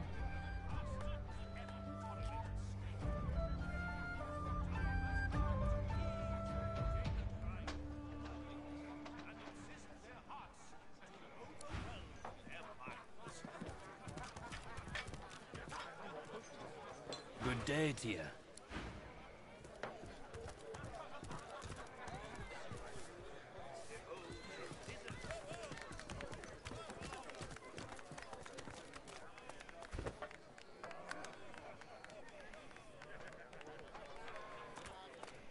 Hold it. Papa no, you no go. Hey, back away. You again. I told you to scram once. Don't make me say it with my fists. He squints at you in the gloom. Then his eyes widen, and he takes a stumbling half-step backwards. Well, I'll be thrice cussed to the void. If and Ben Mezd. I saw them collar you good, boy. Didn't think we'd hear you growling round here again. Down you go. But no shenanigans, mind. I heard of any more incidents down there, I'll shave your damn wolf bob.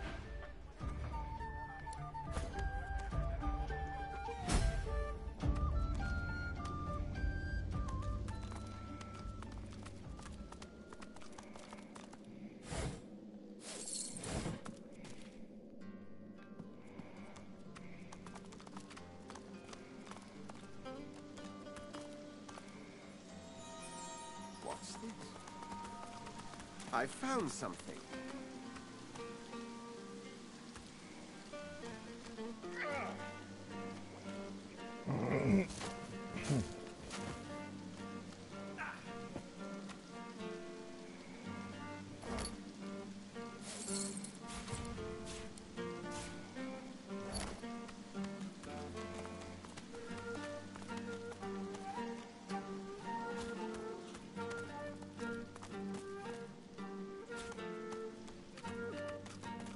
Look at that. A fresh face. Shrewd and sophisticated. Like any true lizard. Well, good to meet you, Governor. What's your poison, Dan? A sip or a smoke?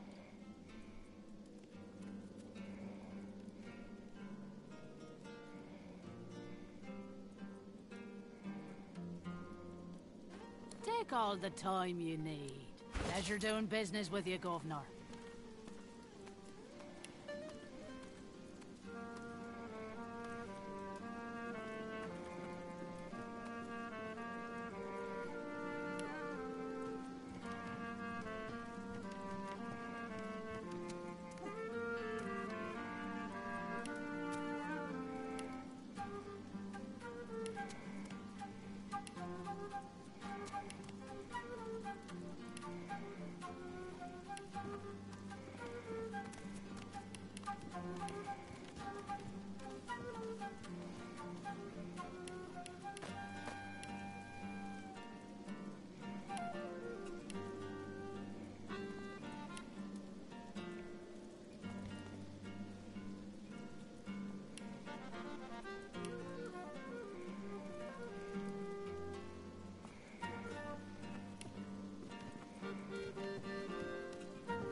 Griffin Ben Mazd, as I live and breathe. I didn't think I'd see you back in Driftwood again. No, don't tell me. If I don't know the story, I won't have to lie about it later. She reaches out to pinch your cheek and gives you an exaggerated wink. So what's your poison, Governor? A sip or a smoke?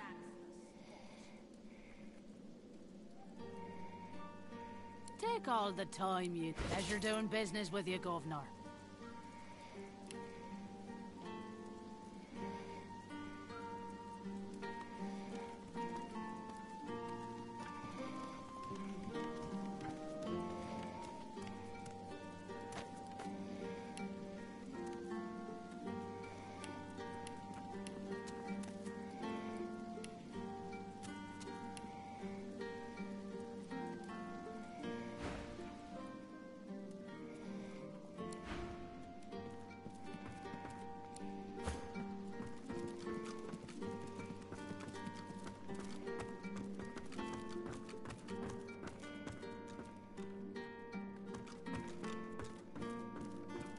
Red Prince, your majesty, you live.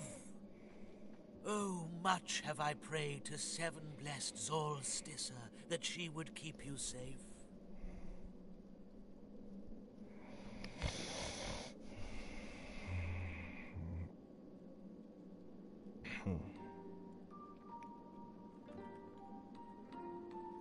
Because of the shadows, Your Highness, the manifold shadows. Many long hours I have passed here, waiting for your royal self to break through the smoke. I must speak with you, Red Prince. I must speak with you of Bramos the Wanderer.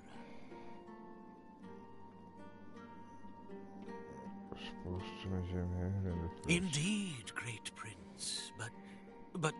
He looks around the hazy room with hasted eyes.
The House of Shadows stirs.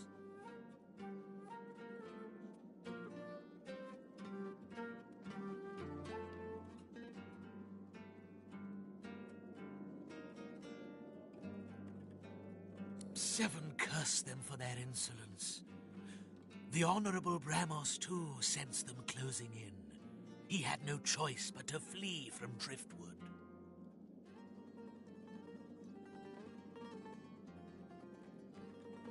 A little ways east he went, in search of safety, to an encampment of paladins. You will find him there, Majesty.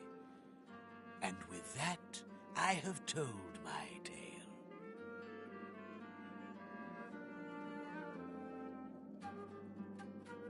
Prince of Princes, I am humbled and grateful. He bows deeply, as reverently as one would before a god.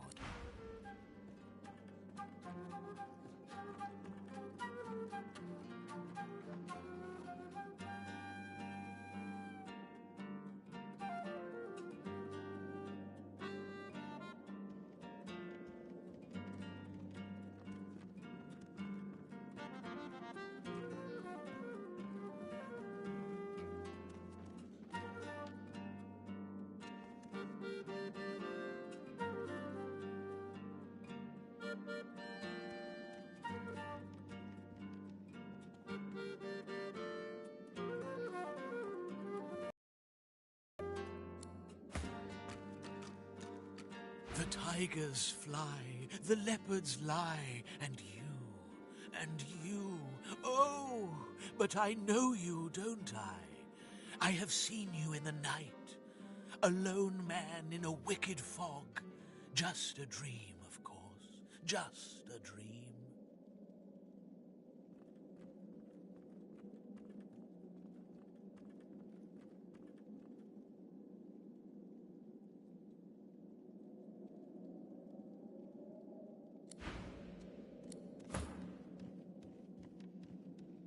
The tigers fly.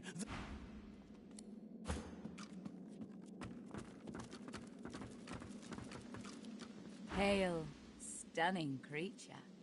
Call me Dorothea. She draws close. You feel her breath on your neck, hot, moist. Oh, yes.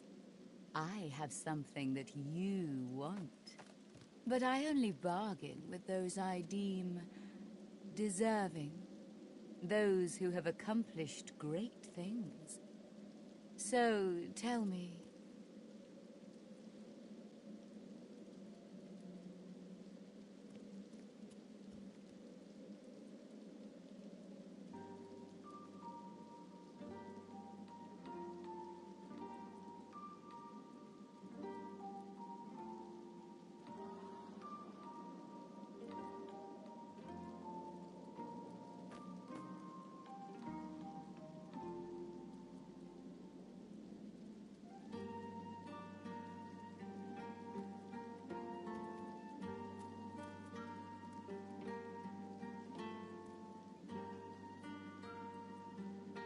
Are you worthy of my gift? Oh dear. You assume your reputation precedes you. And I'm afraid that I can't honor such idle bragging with my favors. Surely you've accomplished something of note.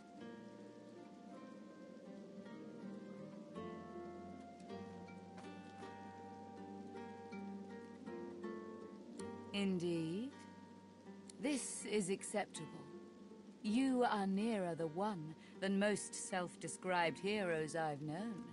So, tell me, are you ready for me to grant you your greatest desire?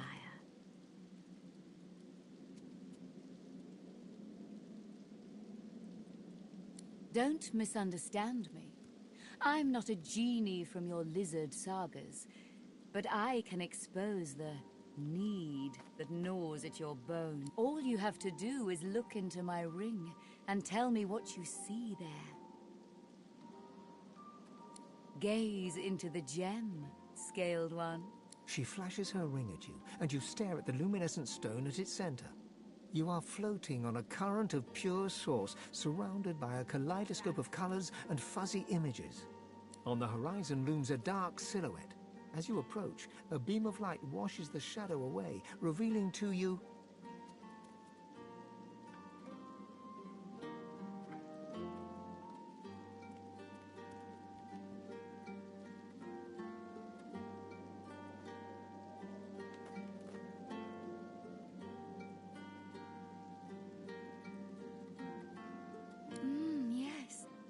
I see you clear. It is power you seek. To conjure maelstroms and command the light to drive away shadow. I will fulfill this desire. In return, I ask for one thing in return. A kiss.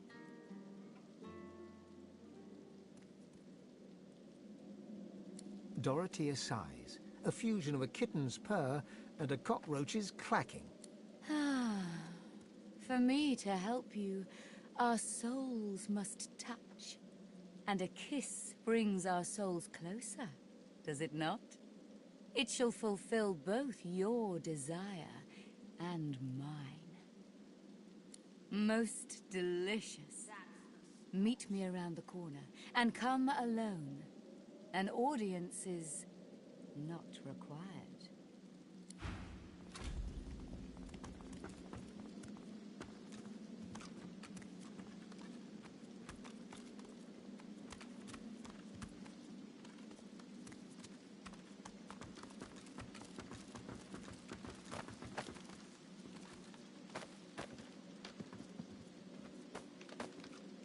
Watch 'em fight. Watch 'em. See that? Right in the kisser. Doesn't even...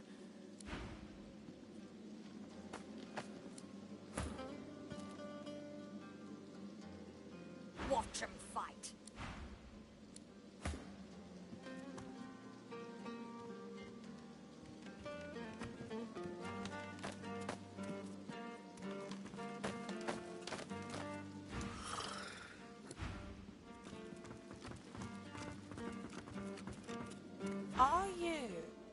Are you? No. You are... I know you. You're the one standing in my smoke.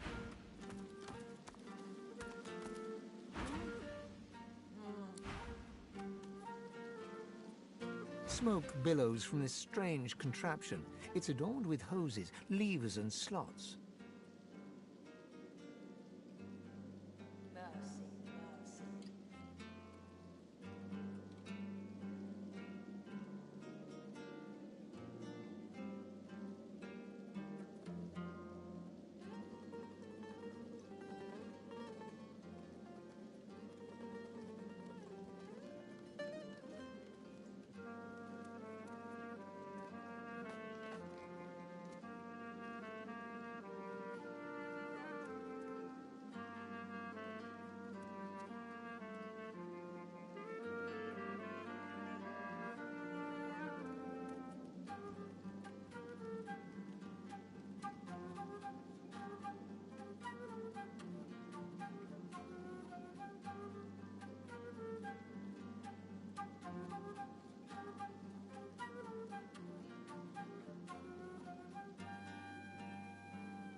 Quite a beauty, ain't she, Governor? Let me tell you how she rolls. First, you come to me and you buy yourself some Drudnay. That's always step one. Next, you put some leaves into one of them slots and pull the lever next to it to lead a flame right underneath them.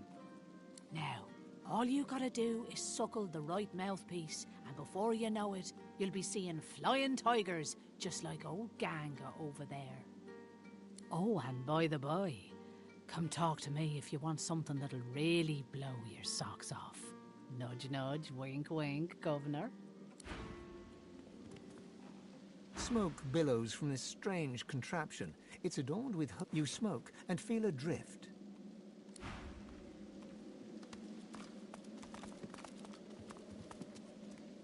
Right good to see you again, Governor.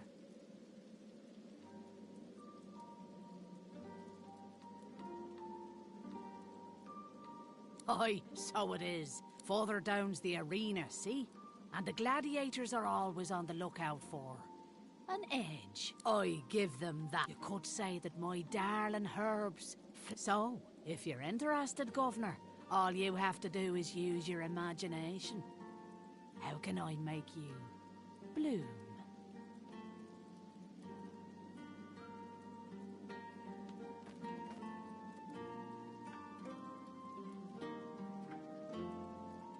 No problem. In return for a reasonable donation, that is.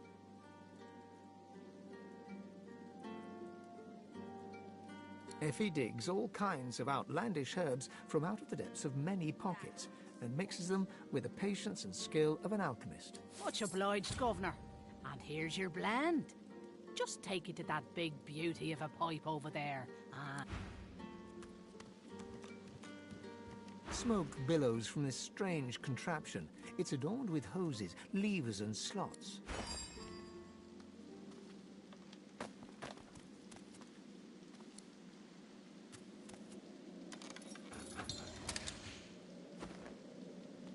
Smoke billows from this strange...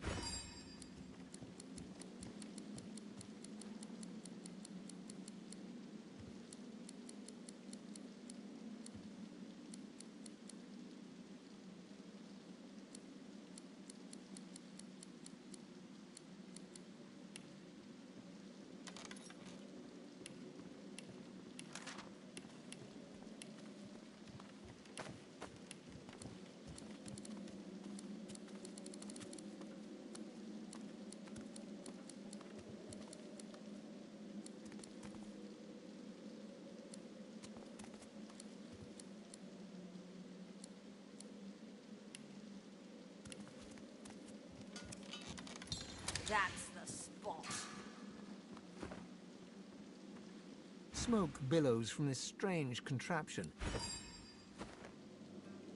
Smoke billows from this strange...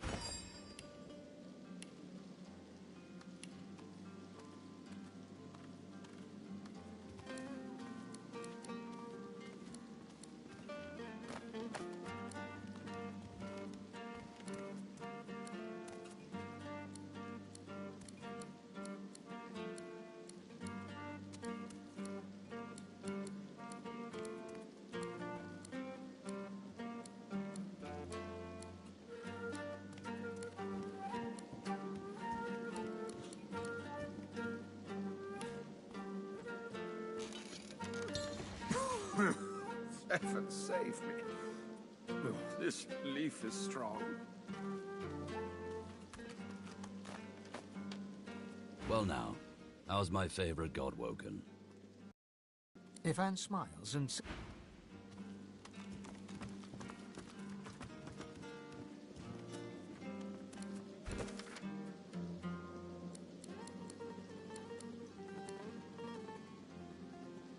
Kibs at war.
Down for a little scuffling and tussling? Let's see if you got some fight in ya.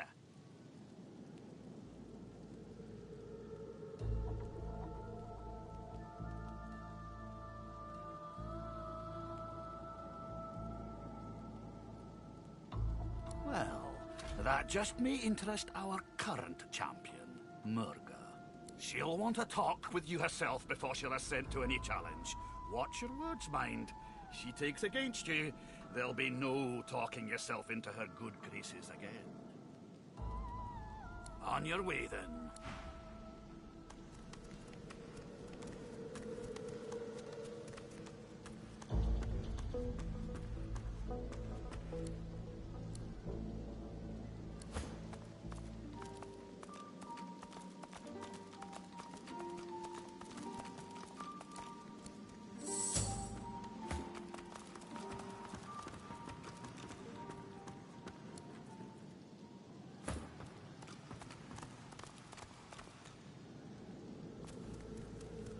Down for a little scuffling and tussling? Let's see if you got some fight in ya.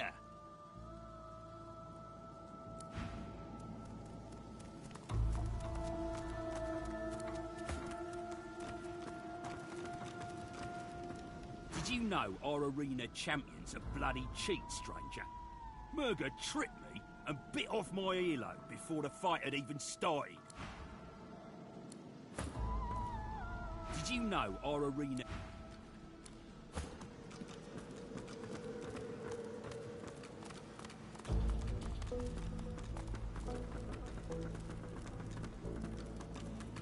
Gods!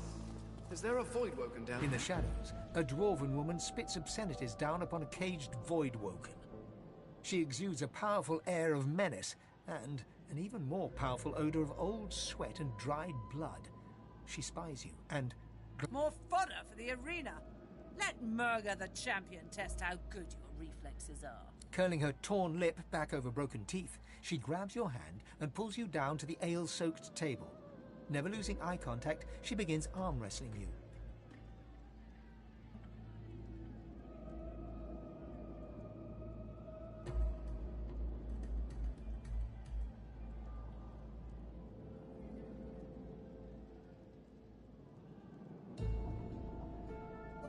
Ha!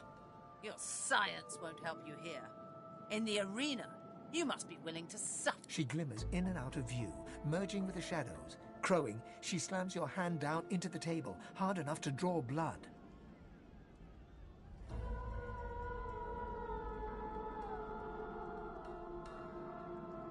I bested that void woken below us, you know. Dragged that scaly lump down there with my own two hands. So, since you can't hope to beat me, what is it you want down here?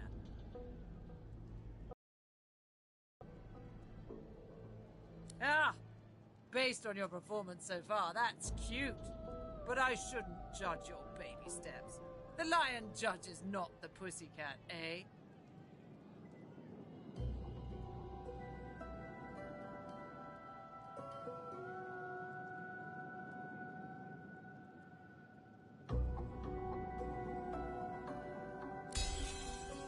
The look she shoots you is withering enough to ruin a harvest.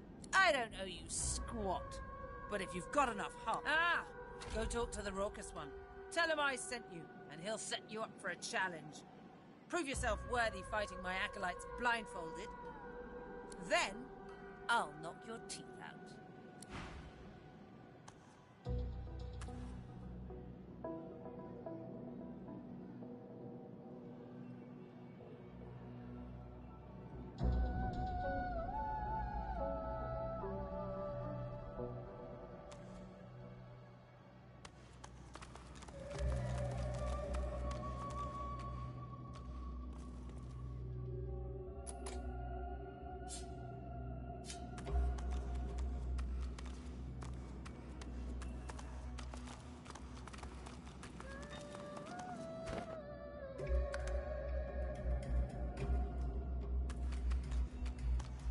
Who in their right mind would keep a void woken locked up like this?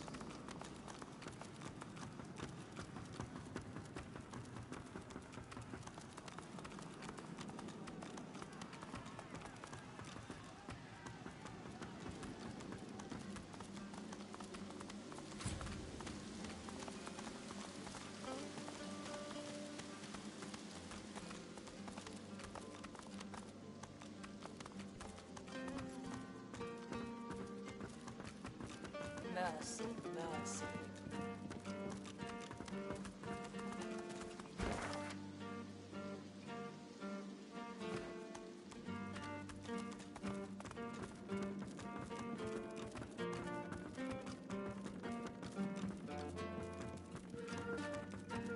Her lips pout, but otherwise her face is steel. I waited, yet you never appeared. I hope you have not changed your mind. As you wish. I will await you.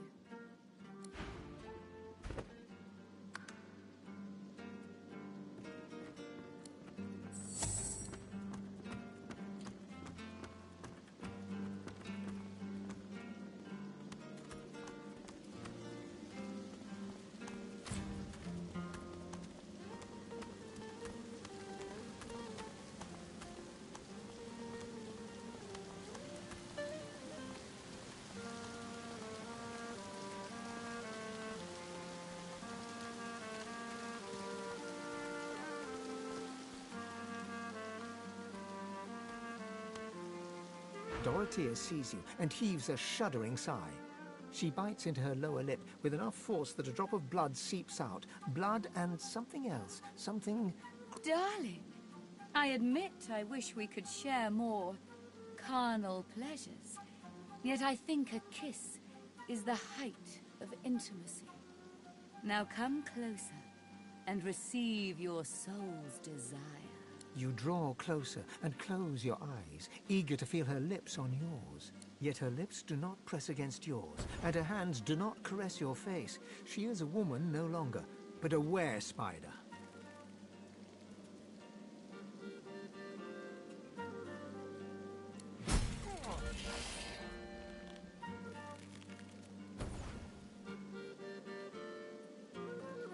Her fang painlessly sinks into your neck. You still hear her words, though they sound muffled, as if filtered through a glass wall. You desired power, and so it's yours. My venom seeps into every pore. We part ways now. I'll remember this moment.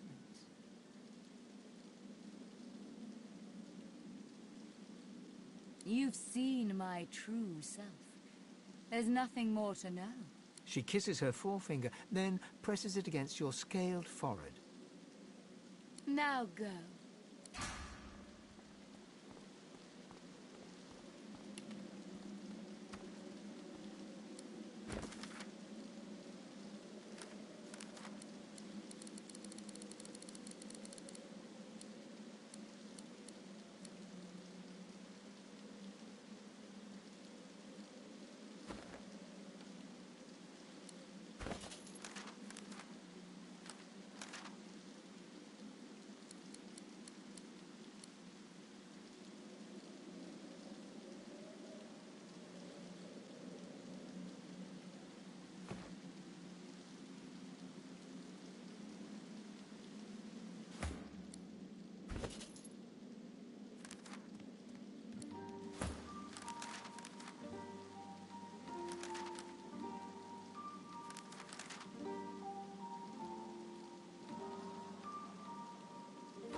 Mercy, mercy.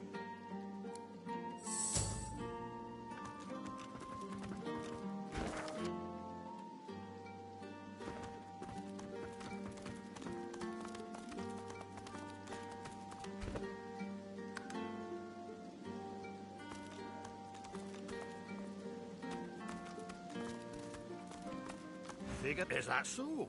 Well, looks like the crowd'll get its money's worth, for sure. You accept her challenge, do you?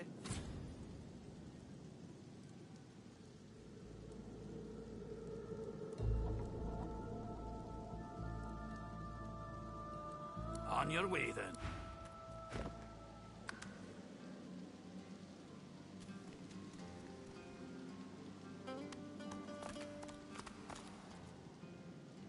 Figure it's time to prove yourself. Let's get it done. Is that so? Well, looks like the crowd'll get its money's worth, for sure. You accept her challenge, do you? Your call. Not everyone can rise to Murga's levels. In any case, you're in for a treat, laddie. Better than sweet cream stew on Lucian's Day. Figure it's time to prove yourself. Let's get it done. Is that so? Well, looks like the crowd'll get its money's worth, for sure. You accept her... Your call. In any case, you're in for a treat, laddie. Better than sweet cream stew on Lucian's Day.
I need aid!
She appraises you, unsmiling.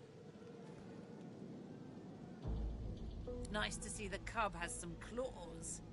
You drew blood. Enough to know you're alive. But not enough to win. Only winners interest the arena champion, duck.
worse over here than a dozen rotten eggs. Hear ye! Hear ye! Divine order to march against the ancient empire! They don't come visiting us. Who will? Wouldn't you like to know? We're lucky to stand in a town protected by Magister Raymond's wisdom. Without him, the Voidwoken would have turned this slum into a charnel house. He will be missed when he sails. I'll not be lured away from my post by some fork-tongued hearsay. Go and tell someone that gives a damn.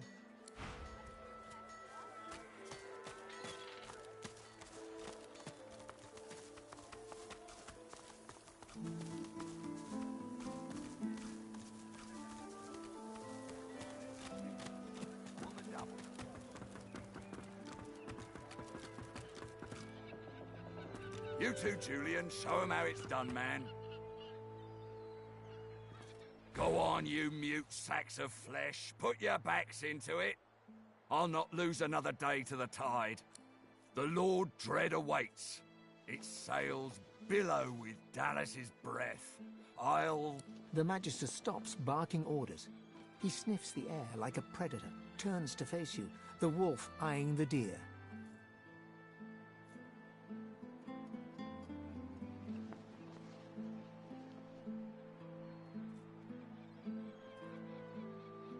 Oh, but yours is not a stink like the one that surrounds us, spat from a dying sea.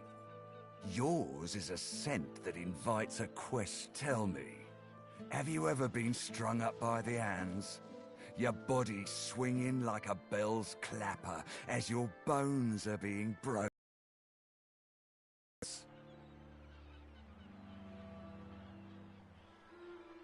We do cruel things unto others and unto ourselves because we must.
He licks his lips.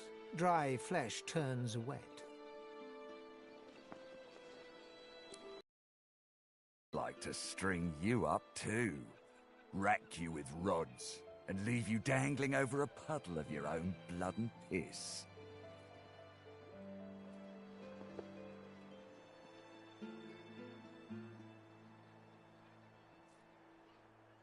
Oh, no, that won't do at all. Innocence is a mask that doesn't fit you. I'm very good at what I do, see? I don't even need a sauce hound yapping at my side. There was a whiff of something in the air when you approached. A current of filth, that is to say, sauce. Best convince me I was mistaken.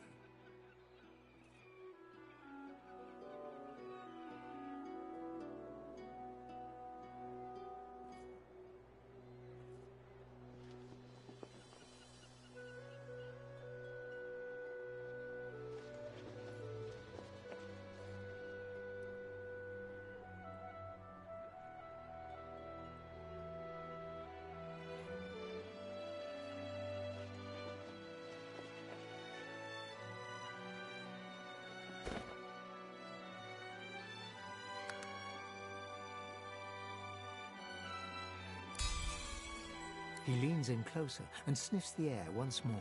Interesting. So I was mistaken.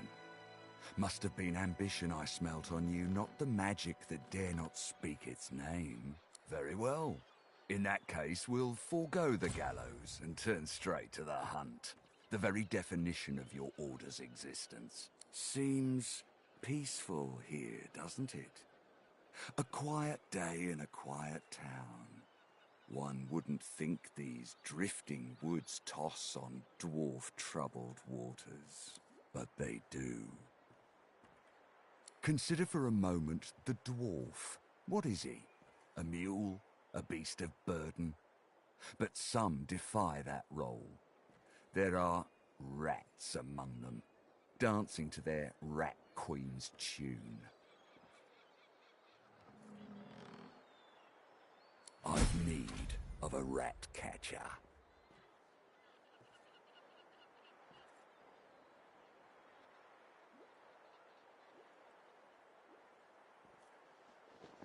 Of course, I must depart post-haste, but Julian here will stay behind and be a good little parrot. Ask and he will answer. Stay behind? But I've my orders, same as you. Dallas.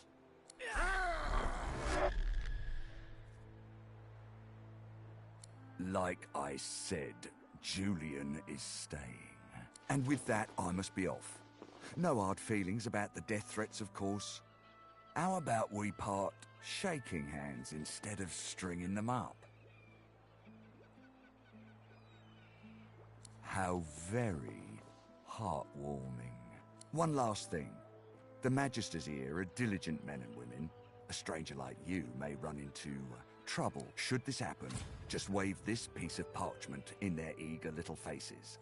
My signature will placate them without fail, I assure you. Adieu and good luck. The Lord Dread awaits.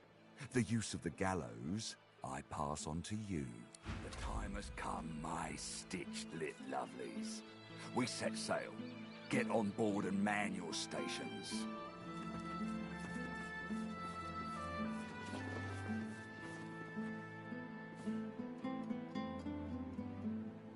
Left behind like a dog. Bah! 7 curses upon that ship.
The Magister is rubbing the dirt off his robes, none the worse for wear, apparently, from the blast of magic that knocked him off his feet.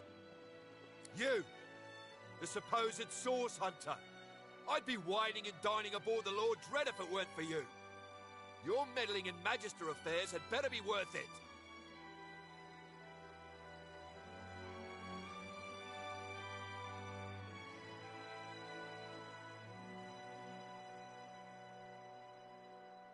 A man of stature wouldn't be moored on a dock with no one but dead fish for company.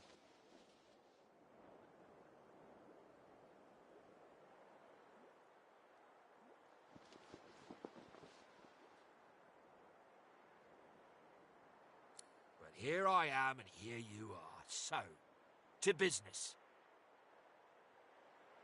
Now answer me. Did you meet with a Magister caravan on your way into town? The hour's growing late and I'm beginning to worry something might have gone wrong.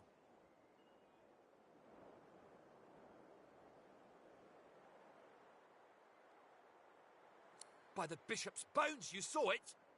Out with it, man! What happened?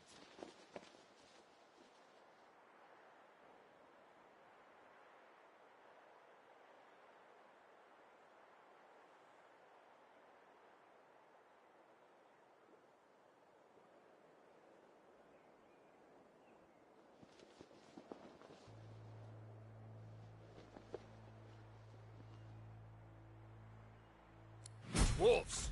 They're pox on those bearded devils. Raymond, that old goat, always suspected there's more to the Driftwood dwarves than meets the eye. Hate to admit it, but I think he may be right. Too many things have gone wrong along Reaper's Coast to attribute to bad luck. Magister ships sinking, weapons disappearing, and as you've seen, a caravan attacked and destroyed.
Rumour has it the Dwarvian Queen herself is behind these acts of sabotage. That is what I want you to prove. There's a local thug, Lohar. He runs an operation out of his hideout beneath the Black Bull Tavern. I suspect this man of being a spy for his queen. It may be interesting to have a word with him. Find out what he's up to. Where I really want you to ferret around is Reaper's Bluffs, to the west of Driftwood. It's wild territory, remote and hostile, where I believe the dwarves may have set up a base of operations away from prying eyes. Should you find any such place, and better yet, proof that Lohar is working on behalf of Queen Justinia, you will be handsomely rewarded, I assure you. They've always been snakes in the grass. Cheap labour, sure, and hard workers too. Half of them are their queen's spies. Her eyes, her ears, her poison-pouring hands. You know what Queen Justinia is like, surely. A tyrant and a master strategist to boot. In that case, go forth and let the hunt commence!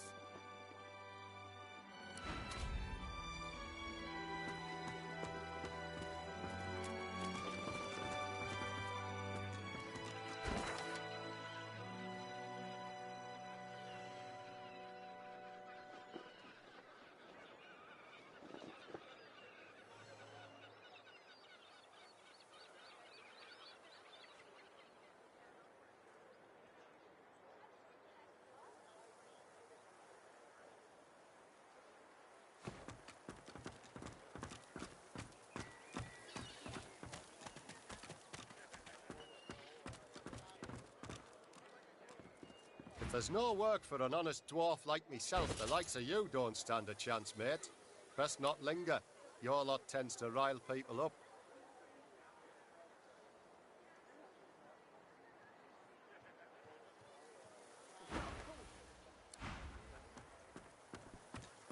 Joke? Why, I offer nothing less than the wisdom of the ancients.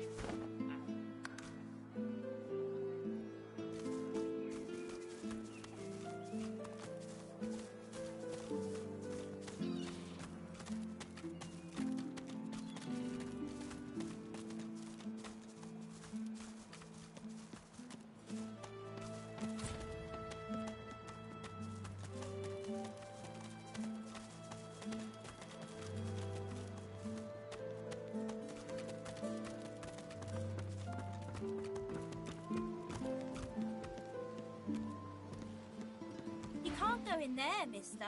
The Meister isn't home and the Magisters locked her house up for her. They was very angry about it. They said mean things about the Meister and they left a mess, a big one. She's my friend. She was one of the Magisters once. She was very high up. She used to look for god people and help them. But then she stopped that and just stayed in the house all the time. She used to play with me, but then the Magisters took her away, they did. They took her outside the village. I'm not allowed outside the village. She looks around theatrically to see if there's anyone listening. When the wind blows from over the stream, I can hear them. I can hear her cry. She gives you a look of the darkest meaning. Then she takes a deep breath, puts on a happy smile, turns and skips away.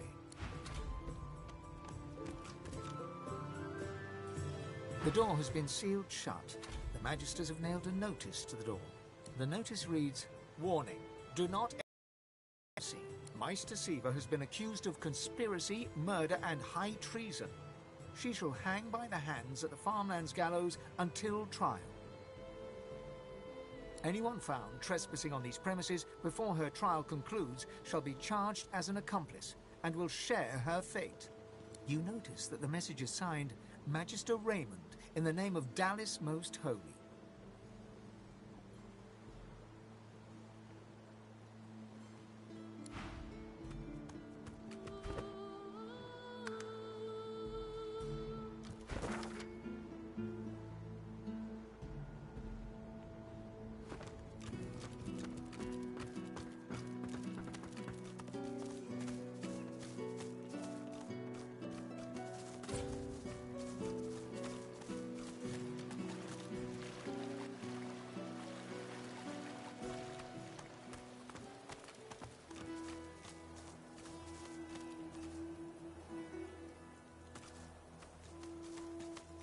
You poor dwarf. Do you even know what they've done to you? A fly buzzes around the dwarf's mutilated head. For a moment it lands, crawls across his open eye and takes off again. The silent watcher does not blink. The lizard hangs from the gibbet, her face blooded and her scales discoloured. Her eyes are closed, but her tongue flickers as you approach. Welcome to Driftwood, God-woken. One bloody eye cracks open, glittering gold appearing from beneath the swollen lid. Chased you all the way here from Fort Joy, did they? Very well then, cut me down. There is work to be done. Or indeed you could stand there still as a boiled lobster. You seem to have mastered that look. The Meister bares her teeth, stained a deep pink by her blood, and growls. Malady is unfortunately mistaken. I cannot train you, but I can certainly help you on your path. As long as I am free of this rope.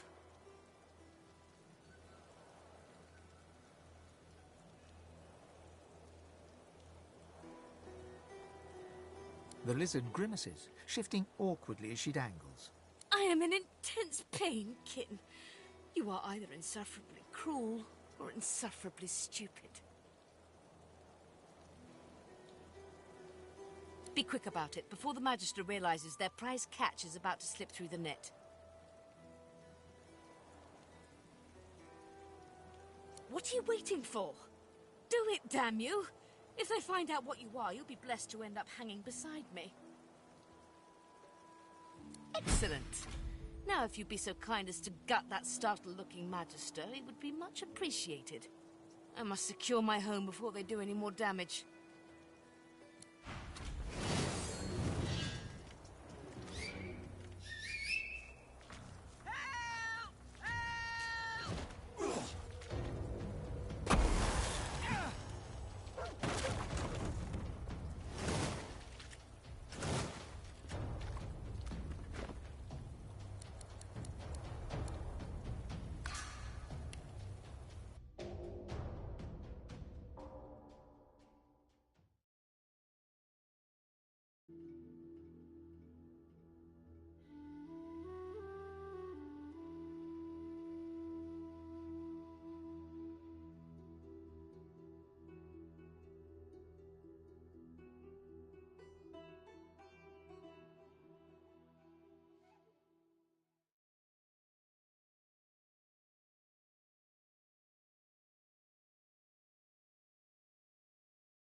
You...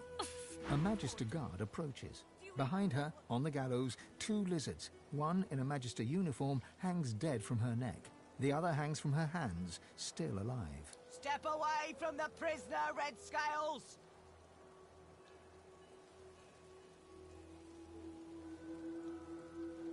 That's internal order business. You'd do well to leave it alone. Let's just say Zeus and there was of help to sorcerers, and leave it at that. Please, why would I kill Lucian's second most charming son? A Magister guard approaches. Step away from the prisoner!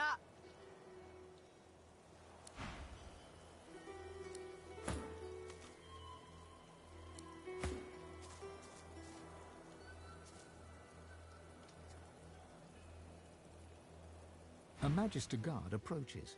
Behind... Step away from the prisoner! Why would I kill Lucian's second most charming son? Move along there now. You're going to... what, now? She betrayed Alexander. I'd sooner die than free her.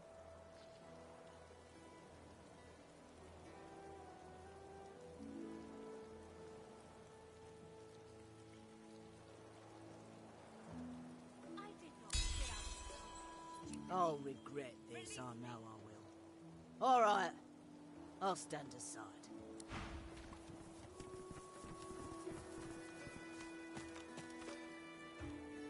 The lizard hangs from the gibbet.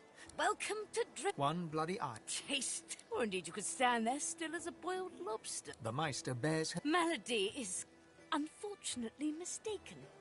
I cannot train... The lizard grimaces. I am in intense pain, kitten.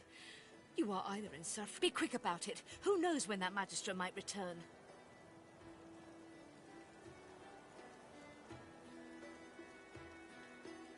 God's teeth, it feels good to move again.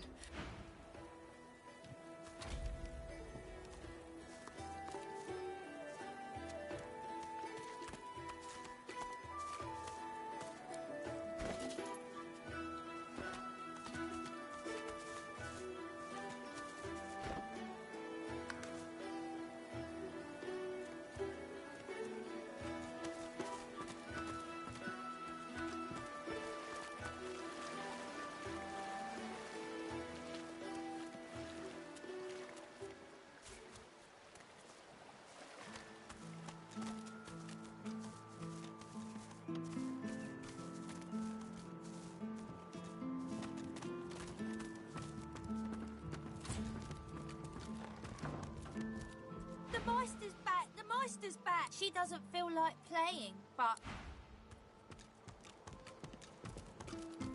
The Meister sits slumped in a chair, looking around the room as she works her shoulder with one hand. It looks like it was dislocated by the gallows.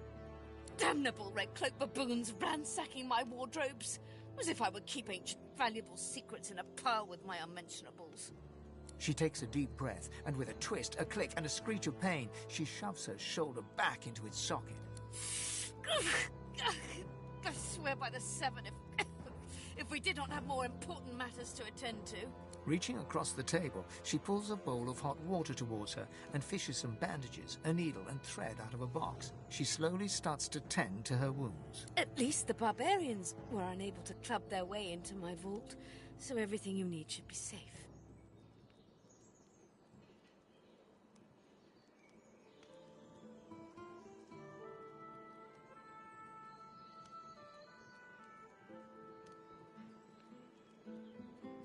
The Meister turns to you, her eyes wide with worry. Oh, pardon. I'm so sorry. How could I have forgotten? Thank you for rescuing me after they had already strung me up. After they had tortured me for days. After they... She stops mid-shout, descending into a fit of coughing, wheezing, and groaning. She glowers at you as she slowly regains her composure. We are quite finished with politeness. There is so much to do. It is not enough to be God-woken in order to ascend to divinity. There is a process.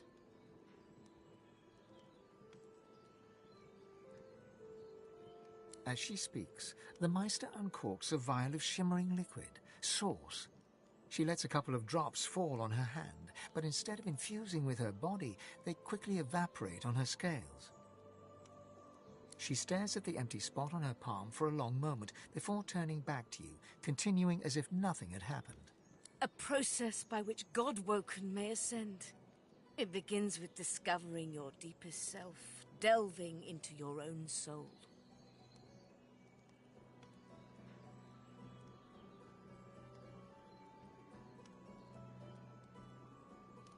Quite. We shall begin once we have the tools we need from my vault. You may have been chosen God-woken, but becoming divine requires more than a supernatural pat on the head. Come, God-woken. It is time to see just how awake you are. Fortunately, the Magisters pay as much attention to art as they do to fashion. Kindly remove that painting from the wall.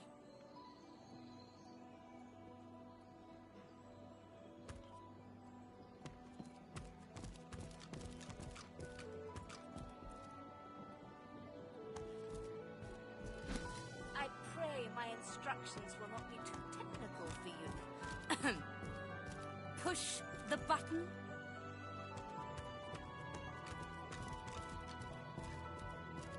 Your talent for following simple instructions fills me with wonder and pride. Now, kindly go to the vault and enter the combination. I shall call it out as you go. A stone door lies flush with the floorboards. Etched whorls in the granite frame a delicate rotary dial. Gleaming under the dim light, the metallic dial almost seems to wink at you. Taking your time, you carefully enter the combination. The metallic sounds of the tumblers falling within the mechanism let you know you entered the code correctly. Excellent. Follow me. Your time is at hand, God-woken.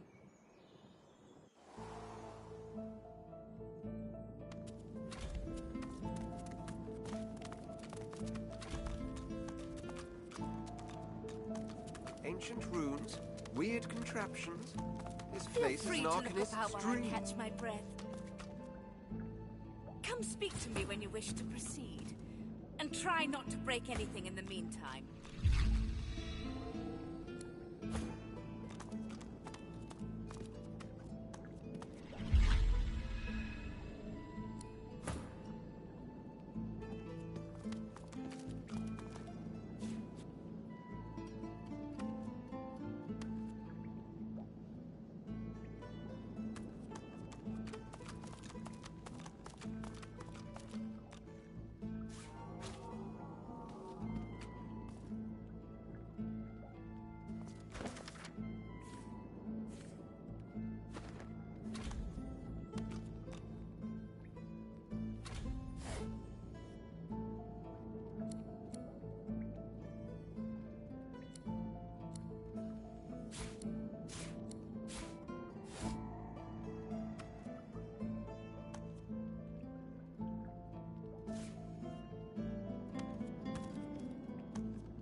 junk.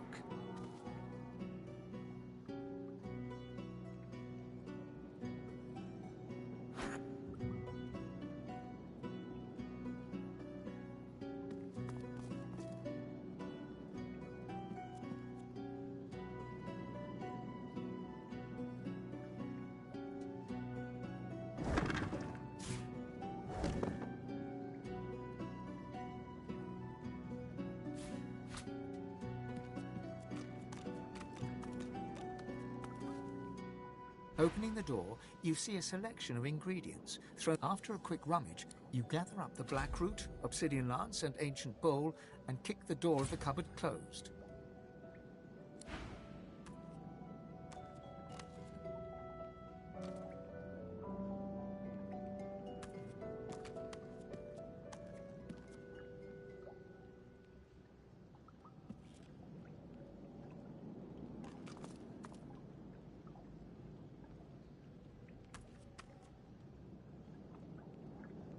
The Meister is examining her wounds, prodding at this, wincing at that. Her face seems grim as she turns to you. Do you know what it means to have the power of the divine, Godwoken? You've been playing pretend all your life, but the reality is quite different. No, becoming the divine means taking on the power of all the gods and the responsibility for all. The divine was created by the gods to shelter us from the void. The divine cannot use his power for anything else.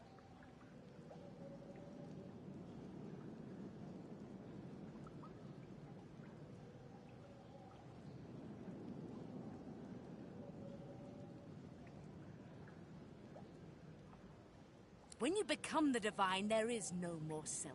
For just a moment, her eyes soften as she looks at you. It is no small thing to ask, but it is your duty. Without a new divine, Rivellon will die. Very well, then. Let's see if we can't snatch divinity from the jaws of the void. The ritual itself is quite simple. Drop some blackroot in the bowl, mix in a little blood, set the concoction aflame, and then inhale the smoke. Ignore any feelings of dizziness, burning in your lungs, or a dire sense of existential dread. They're all perfectly normal, although you will need to sacrifice a little sauce along the way. Everything you need is here. The ingredients are in the cupboard, the sauce in the fountain. The ritual is described in the tome by the bookcase, and, well, I'm sure a fine reptile like yourself will have no trouble summoning some fire. The Meister looks back at her wounds, curiously prodding them as fresh blood oozes out, staining her claws.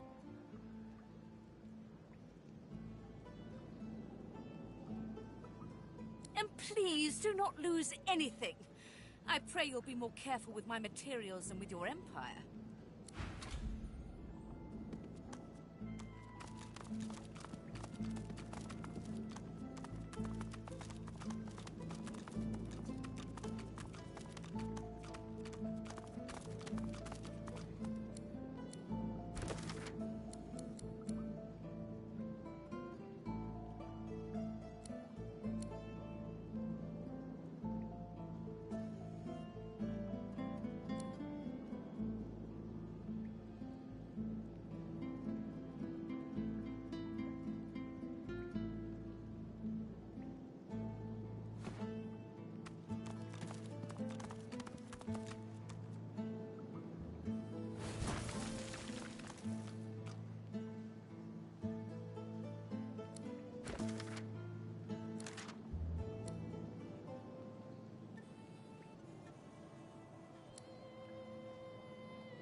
Opening the door, you see a selection of you explore the remaining ingredients, but you've already taken everything you need.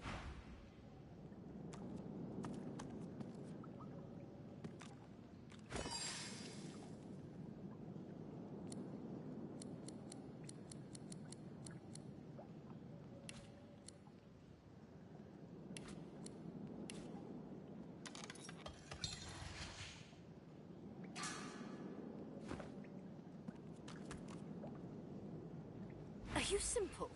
Perform the ritual. Ingredients in the cupboard, ritual in the book, source in...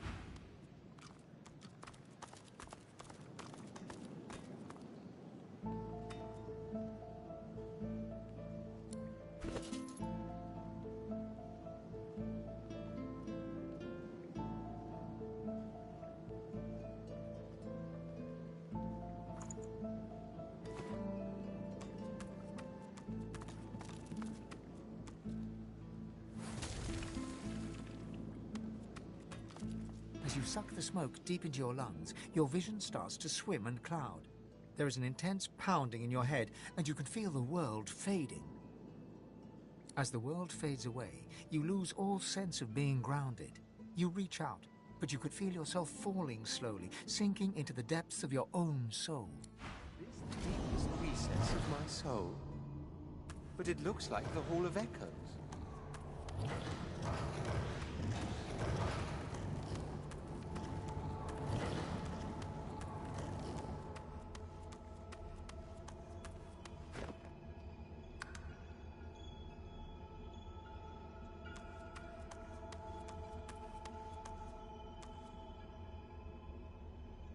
Bathed in the half-light of these starless barrens, you spot a figure you could only describe as a second self. It looks haggard and weak, its very voice but a feeble echo of your own. Red Prince, come.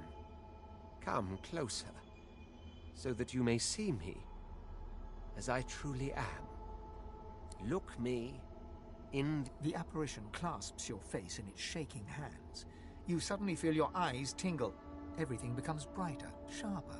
Blacks and whites become glorious bursts of color, then fade back into their accustomed spectrum. Blind eyes, speak the spell, and see.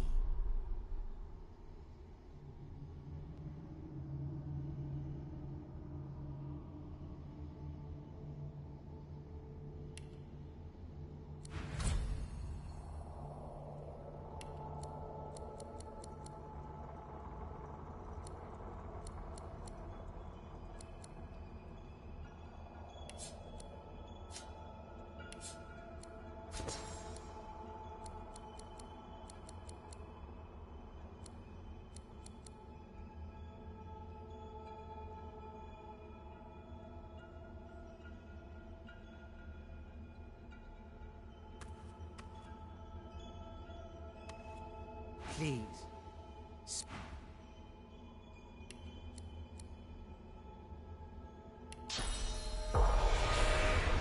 Gone is the strange mirror image of yourself. Before you stands the goddess Zolstissa in all her spectral glory. You know me now, don't you? I saved you from drowning. I blessed you, made you powerful. And now I've come to seek some power in return. Your god-woken soul is my last refuge, my last bastion. May as well make the best of what you have to offer. Zolstissa nourishes herself from the source that abounds in your presence. You feel it deep down inside yourself.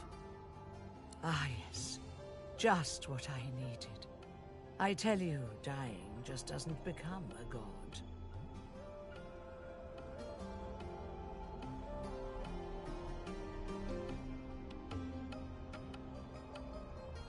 Immortality is only permanent, my dearest prince. Until one day, it simply ceases to be. The void itself is hunting down the gods, leeching us in ways we never thought possible. Droplet by droplet, we are being drained. We're battling for our very survival. It's a battle we're losing, and should we truly lose, all will be cast into oblivion.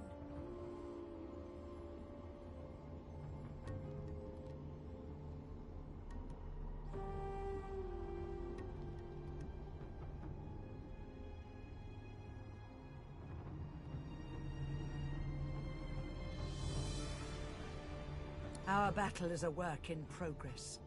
I never said we can't turn the tide. You must realize, Red Prince, that our fates are now as one, just as our souls are now as one. We are I. Together we are a force to be reckoned with. But if we seek to survive the onslaught of the Void, we stand no chance unless we become vastly more powerful than we are now. That means there is but one place we can go. The Well of Ascension.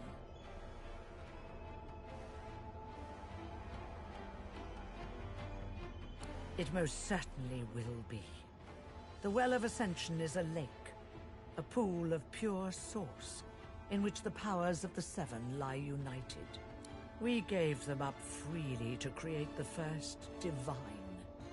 Each of us donated half of that which makes us gods. To bathe in the lake is to become our chosen. That is where the road to divinity leads, and you must be the first to reach it at all costs.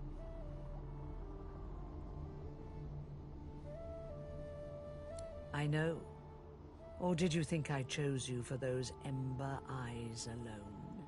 One must never enter into any endeavor, though, without realizing the stake. The Void is stronger than ever.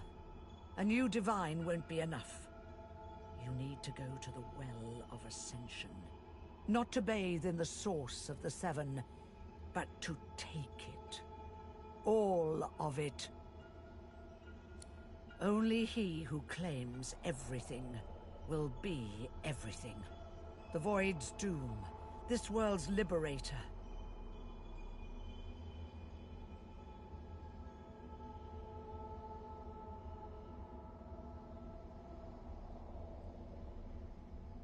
It's very simple, really. They will either bow to you, or be undone. But of course, that is what they are saying to their own god Woken as we speak.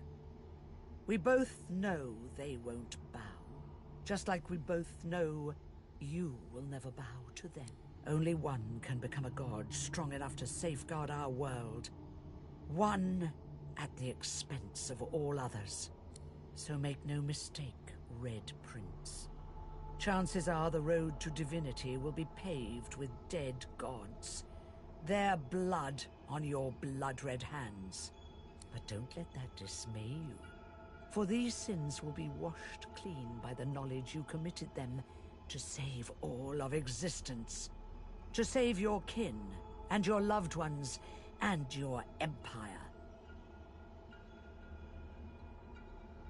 They will be at your mercy, which is vastly preferable to you being at theirs, wouldn't you? So fret not, but revel in the promise of the lake. I will lead you there when you're ready. When you've become a true master of the Source and speak the language of creation itself. Our journey will be fraught with peril.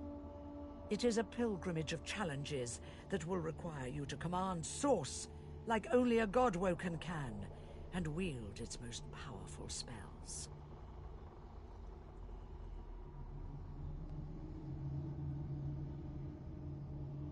Laughter rolls and echoes into infinity. You flatter me, my prince. But if all I had to do was give, you would long since have received. We are I now. The spells you need to know I will teach you when you are ready. But first you must learn to channel the Source in greater volumes. That is why you need to seek masters of the Source. You must make them teach you, so that you may become a master in turn. So, return to Rivellon, and seek out these sages where they dwell. Convince them to share with you their deep-seated bond with the Source.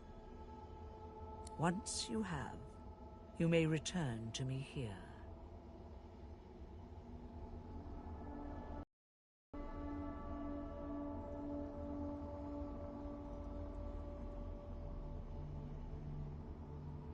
Something that'll make you understand that for a god, there is precious little difference between the living and the dead. Source is.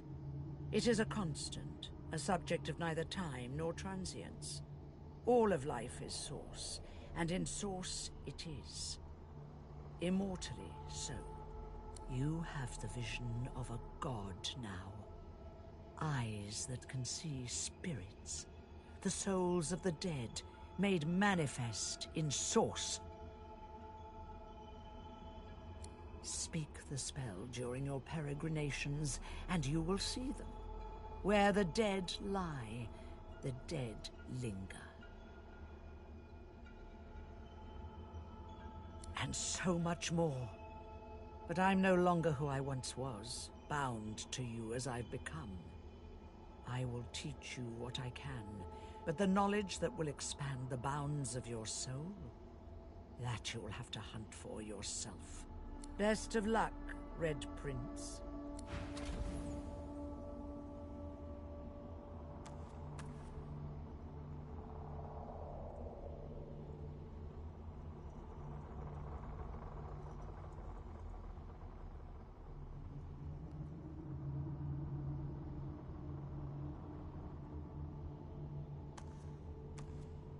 Go now, Red Prince.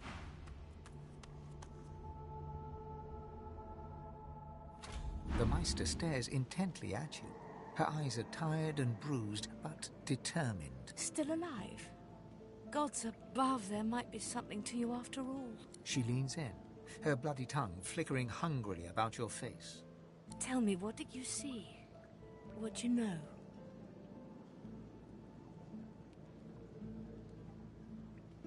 She sighs impatiently as you hack up the last of the green smoke. You can't channel enough sauce? Gods be damned, why couldn't you have a nice simple problem? Finding an orc to dance the hornpipe, perhaps?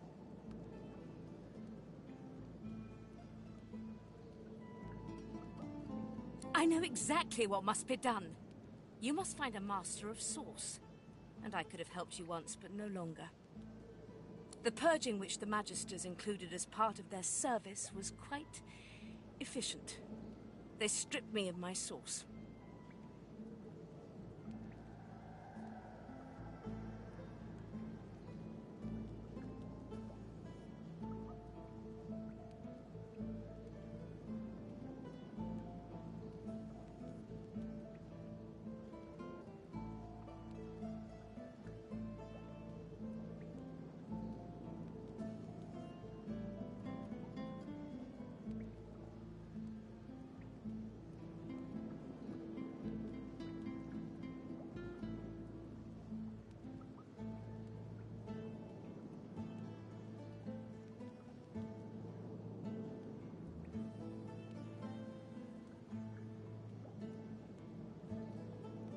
Not enough to silence me, but enough that I would not turn their insides to lime. Enough to sever my link to the font from which all source flows, and certainly enough that I cannot train you. So we must seek alternatives. Alas, the only source masters not yet hauled off to Fort Joy or turned into meat puppets are those too dangerous or cunning for the Magisters to contain. Sorcerers that allowed their power to corrupt them. Many are wicked, cruel, vile, and generally not good teacher material, but we may have no others to turn to.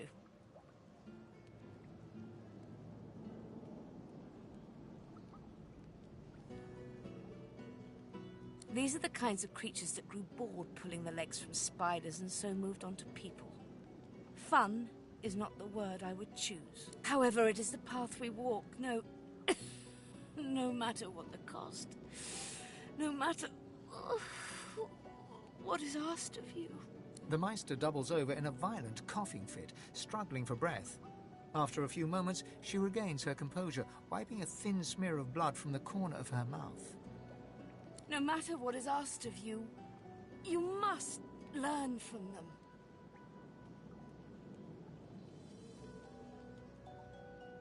The Magisters have kept ledgers with all known sorcerers, especially the powerful ones not yet captured. They would be an invaluable resource, but do be careful not to get caught. I was their guest for a time, and I promise you the gallows was the most comfortable part of the experience. And if their barracks turns out to be as empty as their skulls, just try to keep an ear to the ground. There may still be powerful sorcerers hiding in these lands. As she speaks, one of her wounds reopens, a dark red stain spreading across her tunic. She hisses in frustration and starts... I wish there was more I could do, but in this condition, I would be more a hindrance than a boon. Godspeed, and remember, do whatever it takes.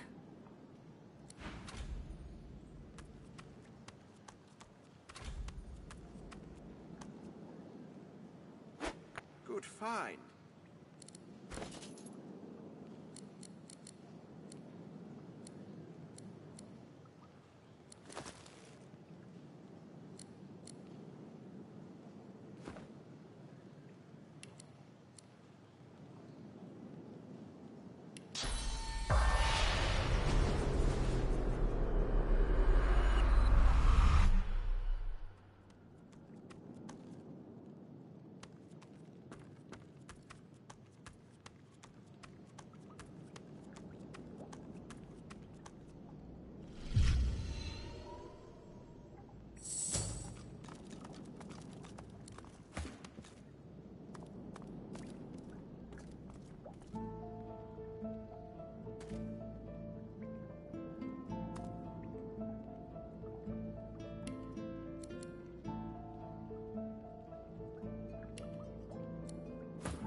Let it be known henceforth to each and every subject here and everywhere that, in the absence of our beloved Alexander, Bishop Divine, slain with malice and injustice by foul sword, as were let fly by the perfidious lizards of the ancient empire, with the aid and abettancy of the treacherous dwarven kingdom, the Divine Order of Lucian is now led by his son's most trusted intimate and advisor, Dallis, Hammer of the Divine, saviour of the sorcerers, and new deliverer of the peoples of Rivellon. The Hammer shall take counsel from her most trusted advisors. Hail to the Hammer, 7 times blessed. Oh, they're blaming the ancient empire for Alexander's supposed death. A classic ruse of misdirection and rabble-rousing the House of War is quite familiar with. Indeed, it seems your ancient empire must learn some new tricks. I'm watching you, stranger.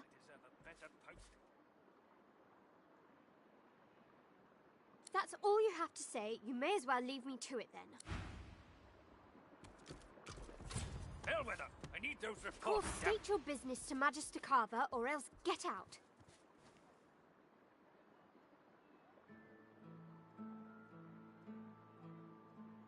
Magister Carver's got all the information he needs locked up downstairs, so don't think you'll get a reward for peddling hearsay.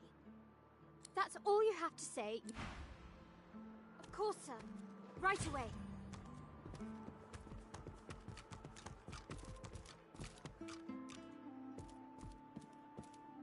The Magister startles, realizing there's a stranger in his midst. What do you want, lizard? You can't just come in here as you please. There's Manchester's missing. I'm trying to conduct a bloody investigation. This isn't the ancient empire, serpent. Now answer my bloody question. What are you doing here?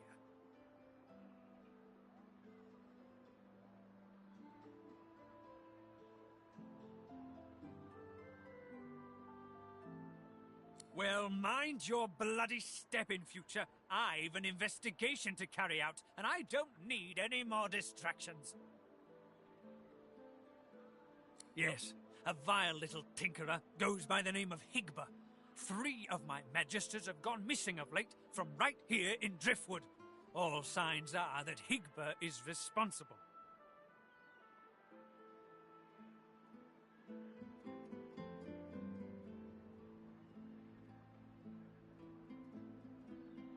Catching, killing, I don't care. There'll be gold for whoever puts an end to this rat. If you see anything, tell me or my men at once. Otherwise, keep the hell out of our way. Well, do you know anything?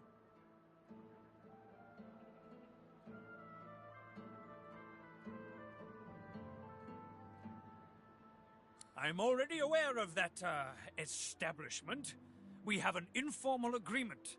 They show discretion and don't interfere with Magister duties, and in return we leave them alone. I can't believe they'd have any involvement in this. They'd be fools to act against us. Stop wasting my time, then.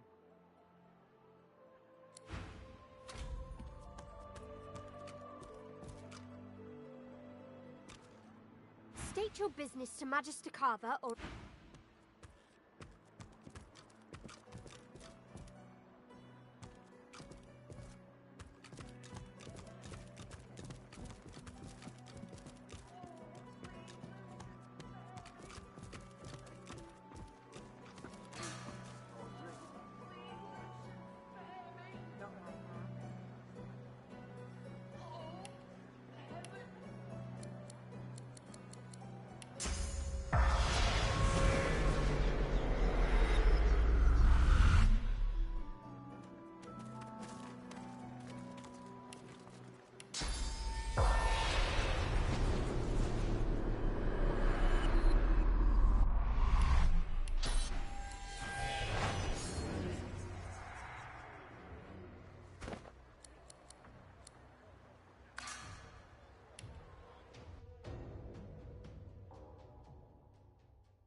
She doesn't feel like...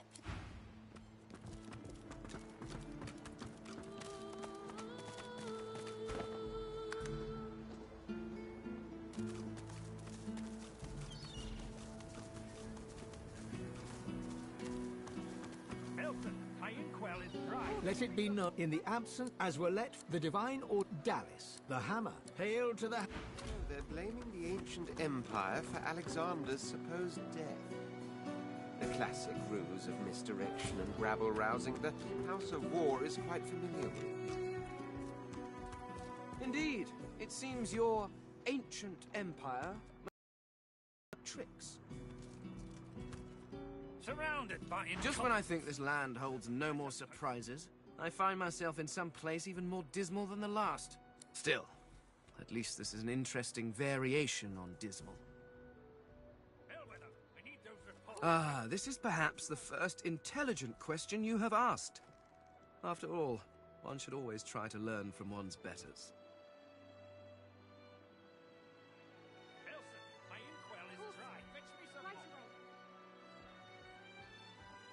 My people are a race far beyond anything that exists in the world today. We seek to master the secrets of... We craft wonders to last through the ages, long after your crude tools have rusted to nothing.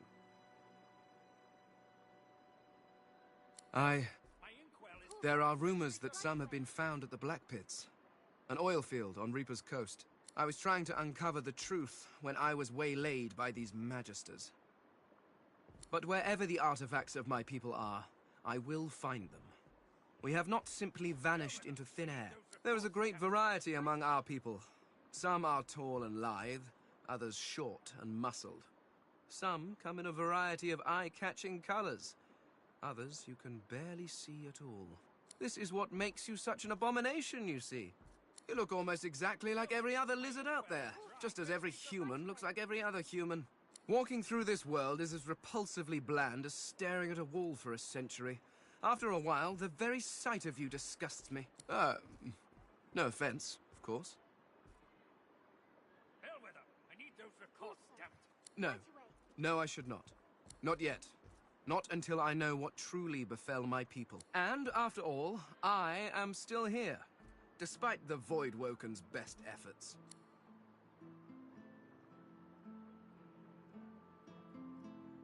Ignorant! I dare say I have a better knowledge of this world than any creature living in it. Oh, I may be missing some social mores or be unaware of what king waged which war, but why nitpick? Your history is an interminably dull list of mortals that were born, achieved nothing of worth, and then died. Certainly one may have expanded his kingdom, or another invented some way of pickling fish, but what does it matter? Where will your kingdoms be in 100 years? They will all be dust, along with each and every one of your great heroes.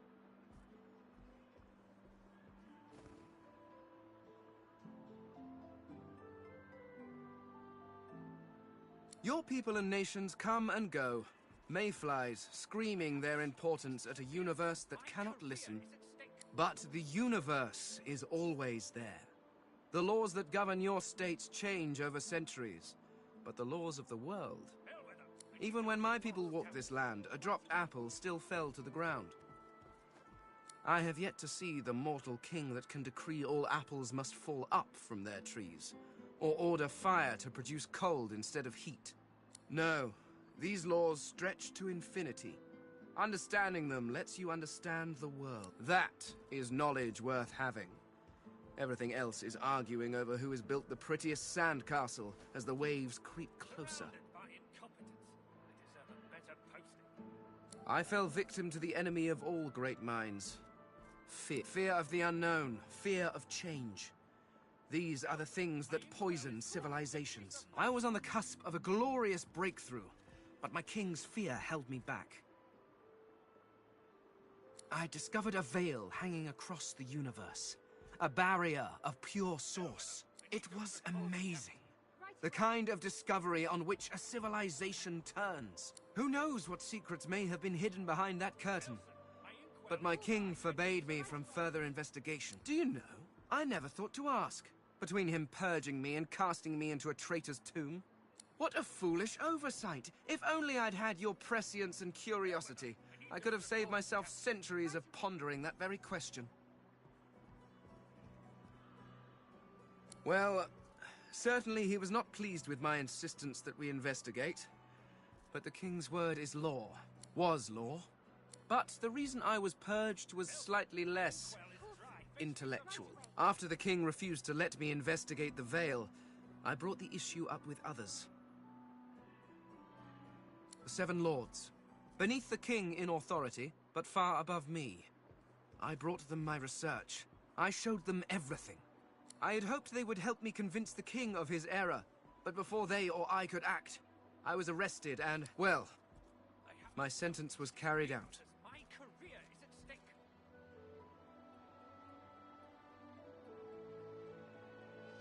I mean, yes, I suppose you could have drained the power from it, but that would have weakened it significantly. It would be quite irresponsible. After all, the power of the thing is not the point. It hid something. Who knows what that might have been? The secrets to the universe could have lain behind that curtain. But I was not given the chance. Now, I fear I never will. He ceased to be my king the moment he turned on me. I did nothing wrong. All I wanted was to further the knowledge of the Eternals. Who knows? Had I been allowed to continue my studies, perhaps I could have warded off whatever catastrophe befell them.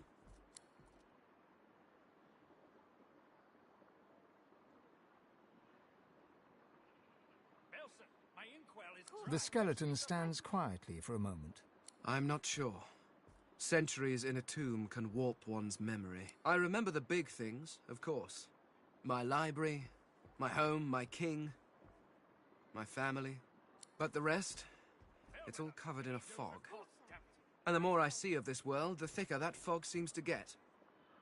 Once I would have boasted that it was the best form of government. Indeed, it was the only form of government we knew. Living forever under the rule of a wise king is one thing. But if that king should turn into a despot, if he should reject philosophy and the natural arts for the sake of power, well, I cannot imagine a worse torture.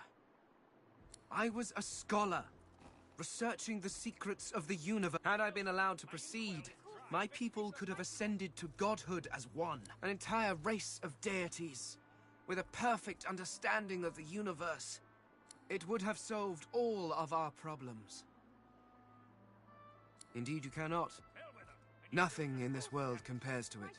We crafted our homes from stone and crystal, using the power of the universe itself to keep them in place. Your people, on the other hand, seem quite content to sit about in smoking hovels, held together by straw and filth.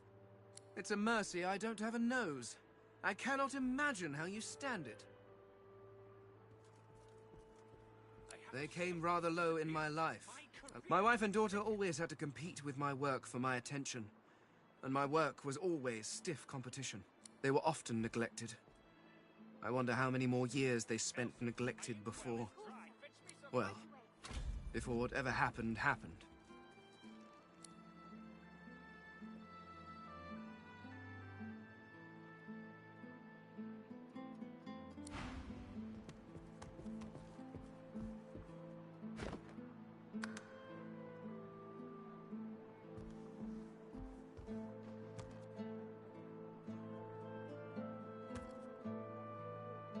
I'm watching you, stranger.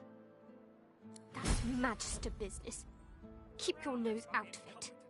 That's all you have to...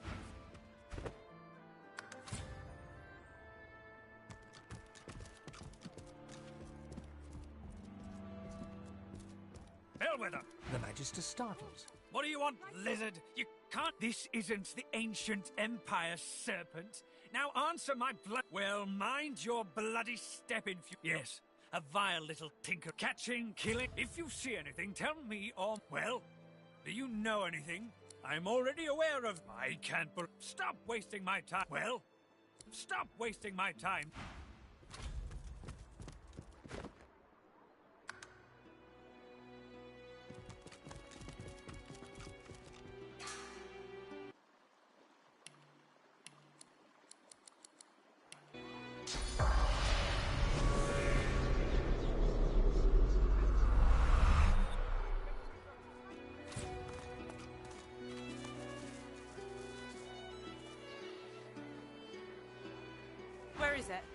is it?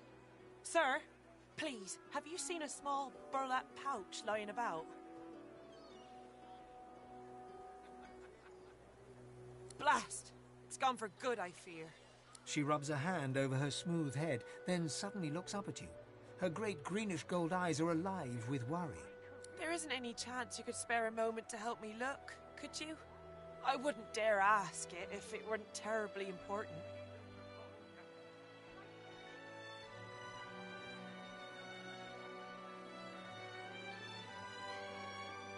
Tears star her eyelashes, and she begins to weep. She takes your hand. I know. What a crybaby I am. It's just... you're so kind. It's been a difficult day. The pouch. I really must find it back, or my master will flay me alive. It had quite a sum inside it. Magister Raymond, he bade me take the coins to purchase supplies for his journey, but I dropped it along the way. He's sure to think I stole it. She tilts her head back and blinks back tears. I'd never do such a thing. Never. Honest work, what I wouldn't give. But I'm an indentured servant to Magister Raymond. I'm legally bound to work for him and him alone for the rest of my tenure. Gods, you're so terribly kind, but I couldn't accept such lavish charity. It's so unbecoming.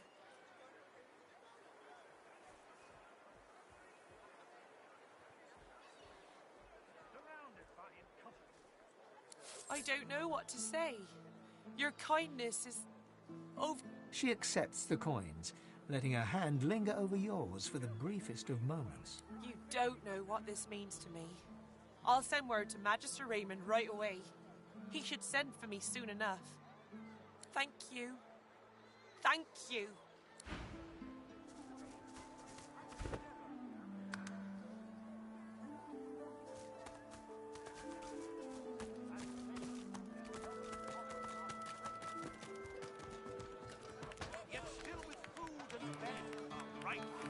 The spirit of a magister stares dumbly at her translucent hand, the fingers of which have been sheared off. My ring! Where's my ring?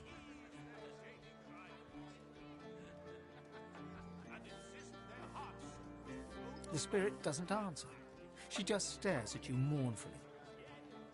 The spirit looks at you with the smallest flicker of realization. I was still alive when she started cutting pieces off me. She wanted me to feel it. All of it. The spirit inclines her head towards the kitchen.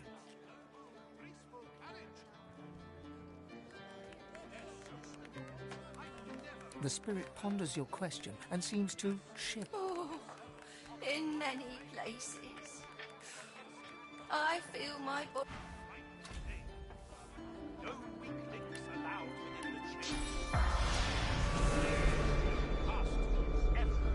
Same as before, the spirit remains locked. The ring. It was right here, on my finger. The spirit pivots her wrist, staring at the fingerless hand, utterly, morbidly entranced. I should have been more careful. She hacked at my sword hand first. I couldn't defend myself. The spirit's lips part, trying to but it doesn't come. She forlornly stares at you, unable to find the words. The spirit stares, absorbing your question, finally towards the kitchen. The spirit looks at you with the smallest flicker. I was still alive when she started cutting pieces of... The spirit inclines her head towards the kitchen. The spirit ponders your question and... Oh.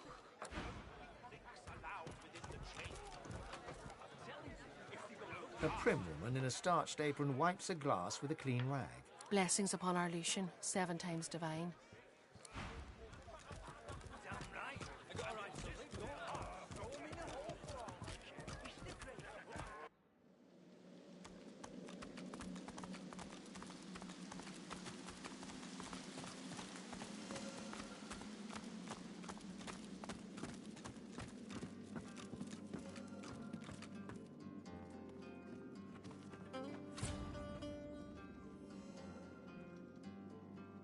Right, good to see you again, Governor. Just say the word, Governor. What are you after?